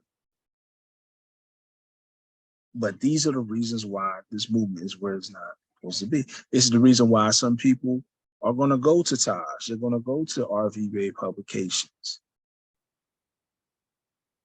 It is some people are just, they're going to stay where they are in the temples because it's like, I'm not going to deal with all that. I'm just going to chill with me. You know, there's some people going to go to this one. They're going to drop off because the members are, we're not manifesting what the potential is inside of us. We're not seeing the heaven. We're not creating the heaven on earth. We're supposed to create heaven on earth. The Moors in Spain created heaven on earth. You know? And we're supposed to do that. We're supposed to dig in, but the thing is, we got so much blockages. When we come into the temple, we come in the temple, we bring out, sometimes, a lot of times, all the board, they bring out all that stuff with them. We bring all this stuff with us, from being Negro, black, colored, etc. We bring all that into us. Having those lifestyles, having that understanding still drags on with us. Some of the cultural behaviors and the nuances are still with us. You know, you see it in on Facebook. More Islam, more, but then you go through their profile pics, they got cigarette blunts, they drinking. You know, they drinking. They sipping on the internet. They smoke, they rolling up weed on the internet. And I'm not even talking about Moors outside temple. I'm talking about Moors in the temple. In their respective temples. I got you. Go ahead, brother, y'all. Islam. Brother, y'all. Go ahead. Yeah, go ahead. Yes, sir. See, I think when my perception of the Moorish Science Temple of America started to change was when I started to look at the Holy Quran and the Moorish Science Temple of America as an actual manual. You know what I mean? When you look at the top, it says it's the divine instructions. And when you look up manual, it states that it's a book of instructions. So when you think of instructions, you think of a manual, it's to operate in a certain type of way. So looking at it in the light like that, it actually helps you through your life to change yourself, to actually change you from in the way that we look at life now as the person that you are, as the flesh being the flesh that we know now, into transmuting that flesh. So when I started to look at it like that, I started to change, and I'm starting to change even more. The more I'm starting to actually get into the book, you know what I mean? And if I stray away from just anything, like if I want to get humble, see, that's why you got to meet them. That's why you have to be at the meetings. It makes you humble. It makes you humble yourself every time you go to the meetings. So you have to check yourself at least two times a week. Islamism. Islamism. And that's why it humbles myself as well to have the meetings, because I have to take time from being personal. Like, you know, I just told Sister Zafir, you know, before all y'all signed on, me and her were talking, and I told her, hey, man, you know, I just got off of work. I pulled the extra shift. And as soon as I came in, I got, I had 20 minutes to sign in. When I got off the train, I ran to the, Dominican spot, grabbed something. I haven't eaten dinner yet. But I had, but it's humbling, because now it's like, okay, I gotta make these small little adjustments, right? I gotta I gotta quiet the ego of my stomach, quiet the ego of my feelings and my tiredness, because this is important. This message is important. And this message actually was kind of, ringing in my head, in my heart, throughout the week. What is the problem? I know I talked about even dealing with Marcus Garvey last time we had me, and I was talking about how the difference, or what was the issue, or what was the what drove them to complete and accomplish such heights of industry and all that stuff like that. We can't even, what I'm saying? It's like, but this is the other part. We talked about it. This is the other part, Moors. This right here is we got too much rocks in our heart. We got to dig deep to find the treasure to manifest. We don't see the end game. And I'm telling you right now, as someone, I see the end game. I see it. So we, when people, a lot of brothers and sisters, they walk away from the movement when things look crazy. They walk away from the movement because, there's too much separation. We need to get along, or that. If this one talking about this one and this one that, man, it's too much. Can't take it. It ain't going nowhere. Because we can't work together. There's a whole bunch of stuff, Morris. And a lot of people get discouraged. Oh, it's too much confusion. I don't know who to believe. We don't own nothing. We don't have this. Sometimes when you look at your current situation and you bow out at that point, you realize you cut yourself short of reaching your goal. You got to see the end part. You got to have heaven in your heart. It's in there, but you got to realize you got to reach it. And the thing is a lot of our hearts are too hardened. We have a lot of blockage and we can't get to it. So therefore we're not manifesting what's already in us because we're allowing stuff to block it. And just like Brother Yah said, you have to use this man. You got to dig deeper into yourself with these lessons. And then you'll begin to see what the end game is, even with the movement. Even with the movement. When Supreme Grand Sheik, past Supreme Grand Sheik, David Bailey Hill passed. That was hard on all of us. But we at least thought we could get like a few more years out. Islam. When he passed last year, there was a very, very short, but it was a very uproar, like aggressive uproar. It was a very aggressive. It was just people were emotional. A lot of us. It was mainly the men, brothers.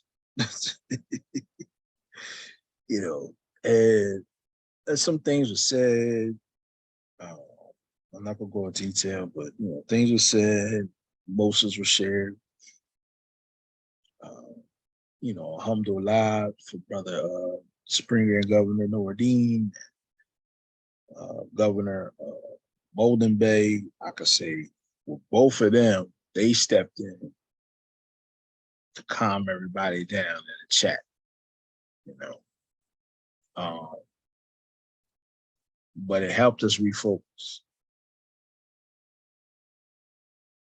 And at that moment, you would hear a lot of people say, well, once Belial passed, that's it for them. It's going to fall apart. You know, some people are in this movement for personality, for certain people. They can't see the end game past a certain point. I came in, via, Brother Shiloh, whatever. And I met Belial, and that was such an honor. And I'm still honored to come through via Belial. Belial signed my nationality card on the back, right? And I felt honored. But I stand before y'all now on the Zoom, and I will tell you, I love Belial, but I'm not in it for him. I'm not in it for him. Because if I was in it for him, I'd have left a long time ago. I wouldn't have stayed. I wouldn't be here now.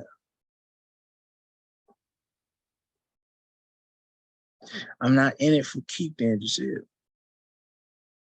I don't want you guys to be in it for me, but you're in it for Allah and His Prophet, Noble Drew Allah. And the English is for your people to create heaven on earth, but you got to see it.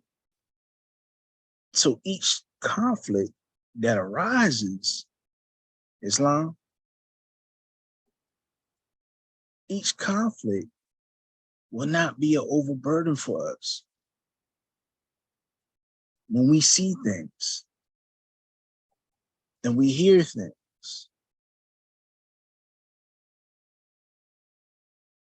we know that this is all about building a nation within a nation. That's not easy.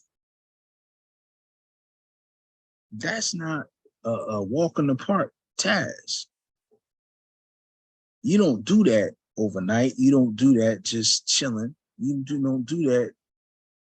That don't just like, that's not like that's a very daunting task to do this. But the toil of it should be worth it, because within it is the heaven, because within the struggle, a lot of times is the glory of it.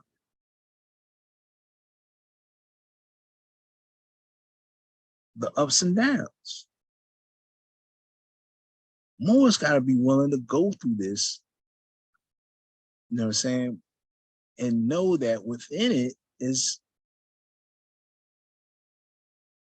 the goal or the treasure.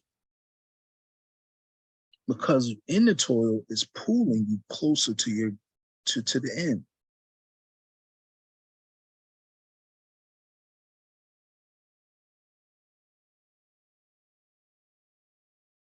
Islam. So, and I just go back to this point. And we have already created man and know what his soul whispers to him. We are closer to him than his juggler. Everything that you need is within you.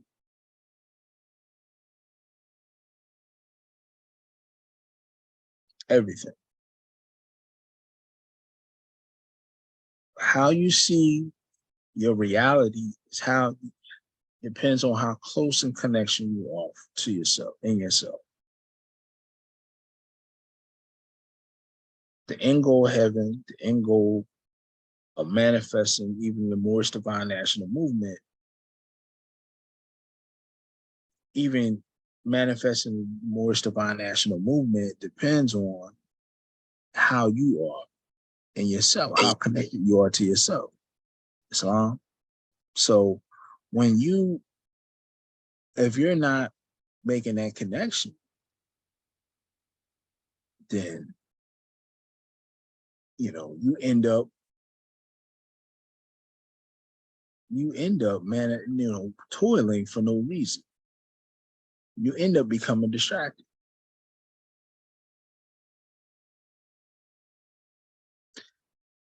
This movement is special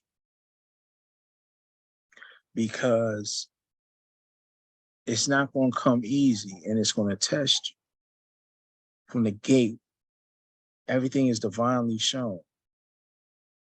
The division is divine. That's right. I said it. The division is divine because it's going to test you even when you first come in, because there's so much confusion. You don't know who to go to. First, when you get knowledge of being a Moor, and all the distracted people out pushed out front on YouTube, there, you seeing all these other people, Taj, you know what I mean? C Cannon Bays, all these different, you getting all this fluctuated stuff of all the wrong information. Then you get to the temple, and it ain't even as divided, right? These are the layers. These are the rocky soil. But you got to dig through that. And then you got to disseminate the history. Okay, what is split? John Gibbons Weird, Current Bay, whoa. Then you got the split, Dingle Wells, this, who's who? The R German Bay, and this, but if you slow down, and you think they all split. From who? The prophet via who? Emilio. Right? And then Emilio, he didn't split. That's why when people say, oh, the Emilio portion. We're not an Emilio portion. Emilio does not have a portion. He did not change anything. He didn't alter any of the prophet stuff. Someone's like, well, he changed the convention dates via the prophet's request.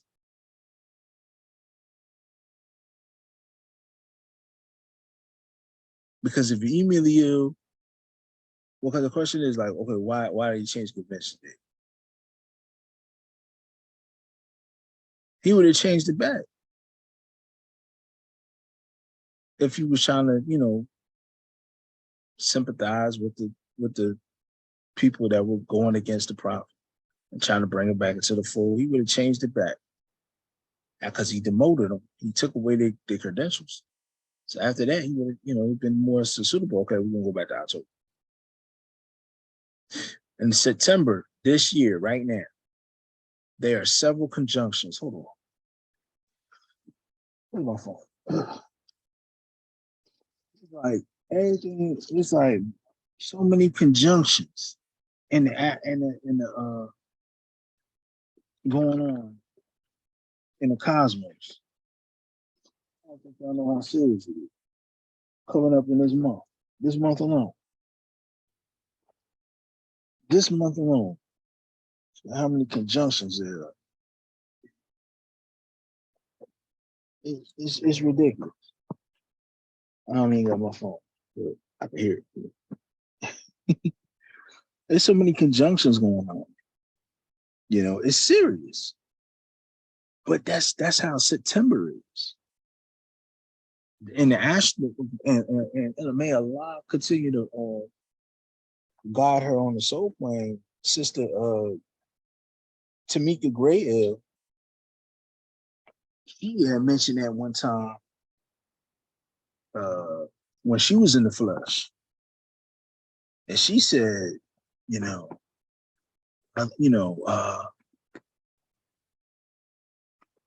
she said that there were so many different, activity, a lot of activity going on and the stars and the planets during September. A lot of activity. I think Venus, what is it? Venus, Mars, and Mercury are supposed to be in retrograde. Suppose this yes, ma'am. That's right. That's our sister. And even Sister Wyatt said it this we had a meeting Sunday, and she said it. And she said different conjunction planets and stuff like that. And I know Brother Divine, El Divine Bay, the secretary actually looked it up, and I had a copy. I'll share it with the group when I get a chance. I'll see it. There's several. Those 3 planets are supposed to be in conjunction this month. On. They start in this month, and it's supposed to go on for a few months. But a lot of activity happens.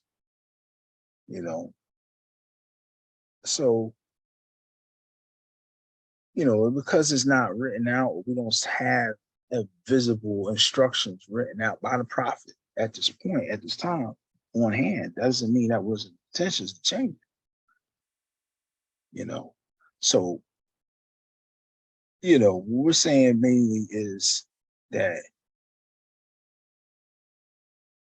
you have to have the facts, and the facts are the tools to help you get to the truth. But it takes time. It takes toiling. But if you believe in the end game and you see the goal of manifesting heaven on earth, that shouldn't be even an issue.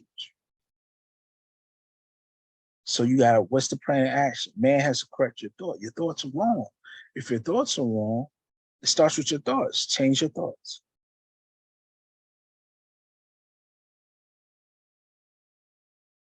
Change your thoughts. Whatever guides your thoughts to be where they are now, you need to find something else to guide it the right way. Your thought patterns need to re-synchronize to something that's more positive or progressive to where you need to go. So like Brother Yah said, the Moorish Holy Quran is the manual. You want to read that manual. You want to meditate. You want to pray. You want to stay away from the negative, you know what I'm saying, thoughts and stuff like that. Humble yourself. We're talking about humble. It's not always going to be your way or what you perceive it.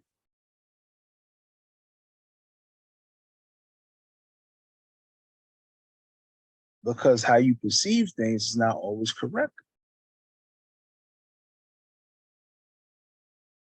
Because you can have this in your way, this in your way, this in your way. Now it seems hopeless.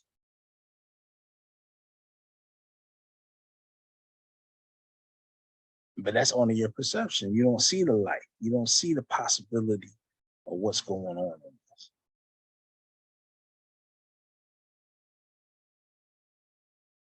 And I'm coming from experience. Like I'm going through something now. It's like, yo, I'm really scared. I was, but Allah subhanahu wa ta'ala has been merciful to show me some things and have certain things come and to manifest into play. And I'm like, oh, okay, Allah's working. I called my friend up today, and I'm usually down and out, whatever. No, not today. I called him yesterday. I wanted to go get something to eat. And I just called him. Let me call my man, talk to him, see what's up with him. He's pick up the phone. We greet each other on the hotel type of thing, Shimotep, whatever. And we talk, and the vibration of his voice wasn't too uplifting. And I know because he's been, he's talking about what he's been going through, and that's mainly the book of the conversation lately is all this type of stuff that's been happening, all this drama repeatedly, going around with him. And I just listen as his friend, and but this time when I called him, because before I usually be like, yeah, man, it's rough. My voice was a little more chipper to that. You know what I'm saying? Because my perception started changing. I started seeing elements come together in my situation. I'm like, yo, this thing is looking different now. So I wanted to kind of like, I ain't, really, go into my situation or whatever, but I can see where his perception was really focused on the problems, the problems, and not really seeing the outcome, looking for the positive outcome, but looking within himself to see what he can change, And today we talked because I sent him a message. I told him he needed to have a session with Sister Shekinah. And, and I said, bro, honestly, bro, I told him, I said, man, I think you got a lot of blockages. That's why a lot of stuff ain't folding your way, bro. And he was just like, you know what? I think so too. I said, yeah, that's what Sister Shekinah, she specializes in moving those blockages. So I said, I'll give you the, I'll forward the number, forward her number to him, and, a couple other people, two other brothers, forward the number to, because I think, come on, talking to people, I'm hearing these, I'm hearing it's just like Jesus. I'm hearing these stories of toil when they ain't happy about it. They ain't happy about their finances. They ain't happy about all the stress stuff that they're running into all the time consistently, like they can't get a break and all that. So, and I see it. So I'm like, oh man, this let me see if I can help. And I know somebody that help, and the sister, she specializes. So this is something I believe that, the message of today, this holy day, is you have to, in order to really see through your toil, you have to reconnect with your heaven. You have to connect to your heaven within yourself. In order for our movement to reach where it needs to be, everybody has to connect with themselves, has to connect deeper within themselves. Everybody, everyone. From the Supreme Grand Sheik all the way down to everyone.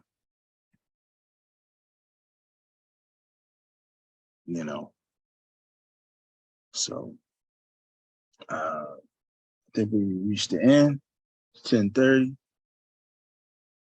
I'm gonna go ahead and stop this share. Does anyone have any questions? My brother, so no. Comments, concerns?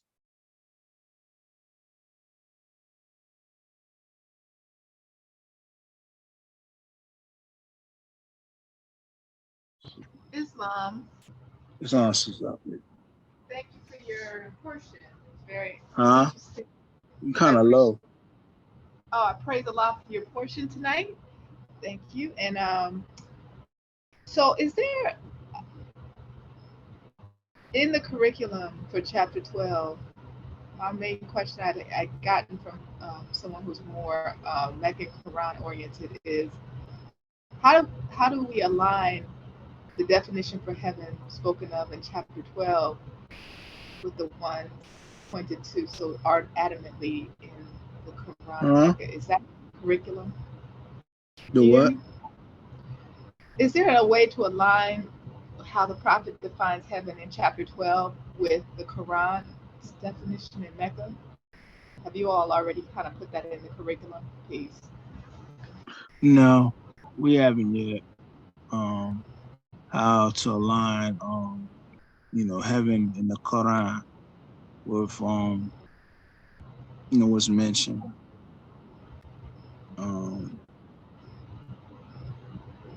I think they're the same. It's just the context. What I mean is the use of it. When Jesus says he's talking about heaven, he's talking about the concept or the idea of heaven, but he's saying that it's not a place, but it's actually a state of mind. He's redirecting the state of mind. It's actually, he's using the same idea. So if you substitute heaven with Jannah or the garden, you could say, Jesus could say, hey, there's no garden, actual garden, physically, whatever, but it's actually a state of mind is in you. You know what I'm saying? Like if So you is he say, kind of saying that even if you were in a beautiful garden, if your state of mind isn't attuned to the beauty of that garden, it could still be a hell for you? Is that absolutely, what? Okay. absolutely. These people got a lot of stuff going on with them. Like, how a lot of relationships, somebody said this. I forgot, it's somebody famous, either a comedian or somebody. And it's not an attack on anybody or a gender or anything. But they said a lot of times, a lot of relationships end is because, and I'm going to say it like this, a lot of relationships suffer and end because the one partner is not satisfied. Their perception of the relationship drives their participation. So someone you can bring your woman flowers, or you could be the woman. You can cook for your man. You can do all the things you can do, clean, bring them things, cook for them, whatever. Send them a text. You could be the man. You can send your woman a text. You can buy her flowers. You can cook for her. You can take her out. If within herself she's not happy, it don't matter what you do. It's not going to satisfy her because it's not you. It's not what you lack or whatever. Is what they inside them, what they lack. Can't make nobody happy. They got to find happiness with themselves. And that's what the chapter even says. Chapter 12, eternal happiness. You got to find it within yourself. You got to dig deep. You got to work on yourself to find your happiness. Once you find it, it don't matter what anybody does to you. There's people so traumatically affected Islam by other people that, or they've built this emotional attachment. And I'm not saying that they need them, but there's emotional reaction, there's emotional perception around certain people that that person can walk in the room and change that whole person's day. Ain't gotta say nothing to the person. Person's day is just wrong. This guy showed up or this girl showed up. No matter. You know what I'm saying? Like what's the movie? Office Space. How many of y'all saw that? Office Space. Right? My guy hated his job. Then he went with his girl to the hypnotherapist. Right? I know Will, Will, we're gonna kick it one day, Mo. I know you like them type of movies, man. We're gonna have a good day one day. We're gonna watch some movies and just kick back and laugh, brother. So Office Space, for those who never seen it, the guy hates his job. He goes to his hypnotherapist, right? Right? And I'm not going to tell the whole movie. I'm just going to tell just the night, this guy's character. He goes to the hypnotherapist. The girl suggests the hypnotherapist, right? So hypnotherapist hypnotizes him to not worry about stuff, right? let it all, whatever. So the hypnotherapist, of course, it's crazy because he has like a stroke in the middle before he even snaps his finger and the guy comes out of it. You know, the hypnotherapist has a stroke, right? So this guy goes back to work and he doesn't care about nothing. Like he's chilling. He goes fishing instead of work. He's taking extra breaks. He's, people, the boss is asking him to do something. He said, you know what? I'm not going to do that. I'm sorry. He tells his boss no. He doesn't care. He was supposed to go to work that Saturday to come in, and he oversleeps purposely. So he's going through this carefree. He's going through life carefree, no worries, right? And then it all comes to an end when he discovers this girl, the new girl that he was dating, he decided to date, that she might have slept with his boss, right? So that ruins his whole perception, everything. You know what I'm saying? His boss is attached to his job.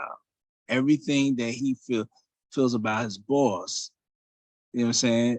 Or all this perceptions, like he describes his boss like crazy. Boss is everything that's evil.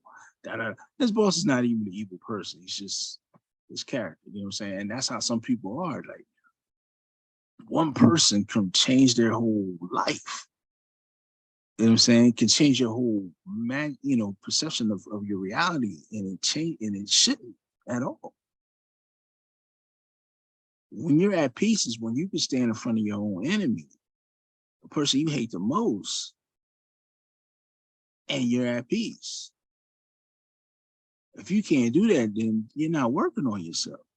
Talking to myself too. There's people who I probably don't want to talk to and can't, whatever. But I got to get to a point where I can stand in front of them and be like, I'm good. I'm good. And that's the biggest flex. That's the biggest flex. When they see you strong, powerful, and you're good, they can't throw you off your square, That's the biggest flex. But it's so sad. We got, people, the people they can't stand don't even do nothing sometimes. It's really just you or us or that person. It ain't even the enemy. Yes, sir. So, that's the biggest flex, and that's the message in that. Even with what was it, a Fight Club? If anybody saw Fight Club with Edward Norton and Brad Pitt, Edward Norton was, he's going to all these different AA meetings and he's meditating and he's going to this happy place, and then all of a sudden he meets this chick, Myra, and then Myra started going to the same meetings, and then that's just disturbing his peace. He can't even go to his happy place. Happy place is some type of igloo cave with a penguin. And then that's, it's Myra. She blow a smoke. And he can, you know what I'm saying? Like some people have such a perception, their mental perception gives more power to certain people than they already had. That stuff forms diseases in us. They'll form a disease in you. And that person ain't do nothing to you hard. May did something that you didn't like, but you suffer. There's some people living their best life, and the person, say who's the victim is suffering because they can't get over it. You know what I'm saying? Gotta find your heaven. You gotta find your heaven, Morris. So let's go to move to close. We don't have no more comments.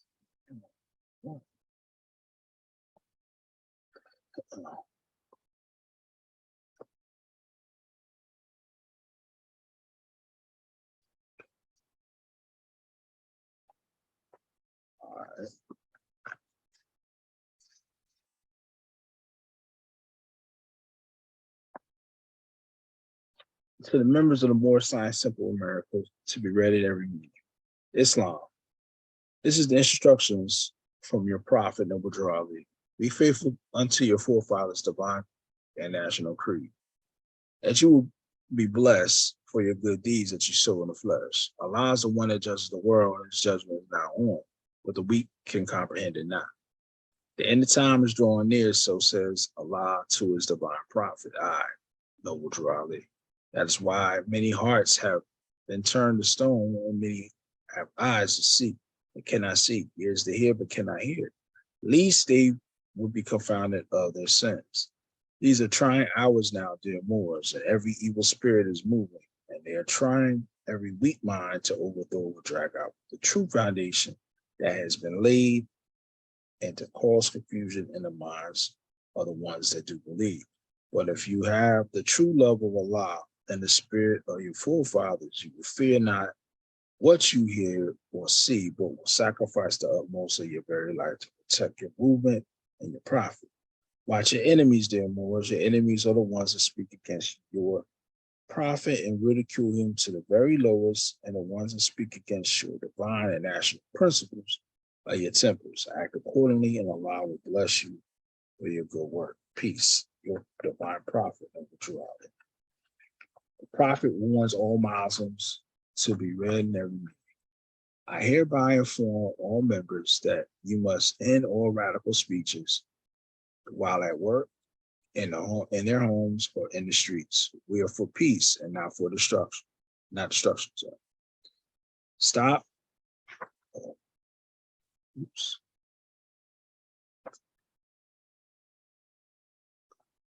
Stop flashing your cards at Europeans. It causes confusion. Remember, your card is for your salvation. Failure to obey these orders will be a severe consequence. We are for love, truth, peace, freedom. And when these principles are violated, justice must then take its course. Any member or group of members who hold malicious feelings towards the temple or the prophet or violate the divine covenant of the Moorish movement will receive the reward from Allah for their unjust deeds.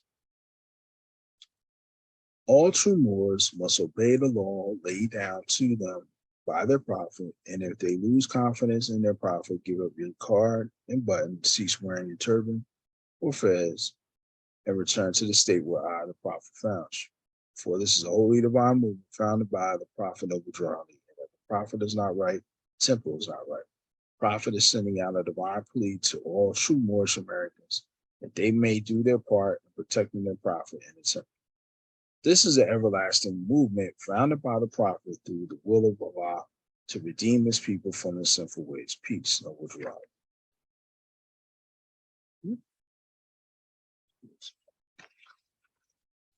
To be proclaimed in every meeting, Islam. I'm glad to know that I have a few faithful Moors among you all, and I desire for them to know the truth and the divine truth. There's a host of jealousy about me and the movement now by the same people of our side of the movement that claim, or that side of the nation, sorry, that claim that I was only a joke and unreal. But now, since they found out from the government officials in the nations of the earth that this is the only sole foundation that all Asiatics must depend upon for their earthly salvation as Moorish Americans, they are working every scheme that they can to disqualify me so they can take charge of the situation. I have notified all things to you long ago in the past. It is through the faithful Moors that attribute to the movement and uplifting funds. The ones that pay their divine respect to me in the movement will be remembered. That is why I am calling upon all faithful Moors to increase their faithfulness to be your prophet and your divine Moorish movement. I need finance. I need it badly. Never before have I need finance so badly as I do at present, so I can shove aside the discord that is facing the nation. It all comes to jealousy because of my fame and ability. The nations of the world will not recognize the movement without I, the prophet, being head. And as and proven by my works which I have performed in the past few years. Prophet over Deuteronomy. So now I'm going to move to close.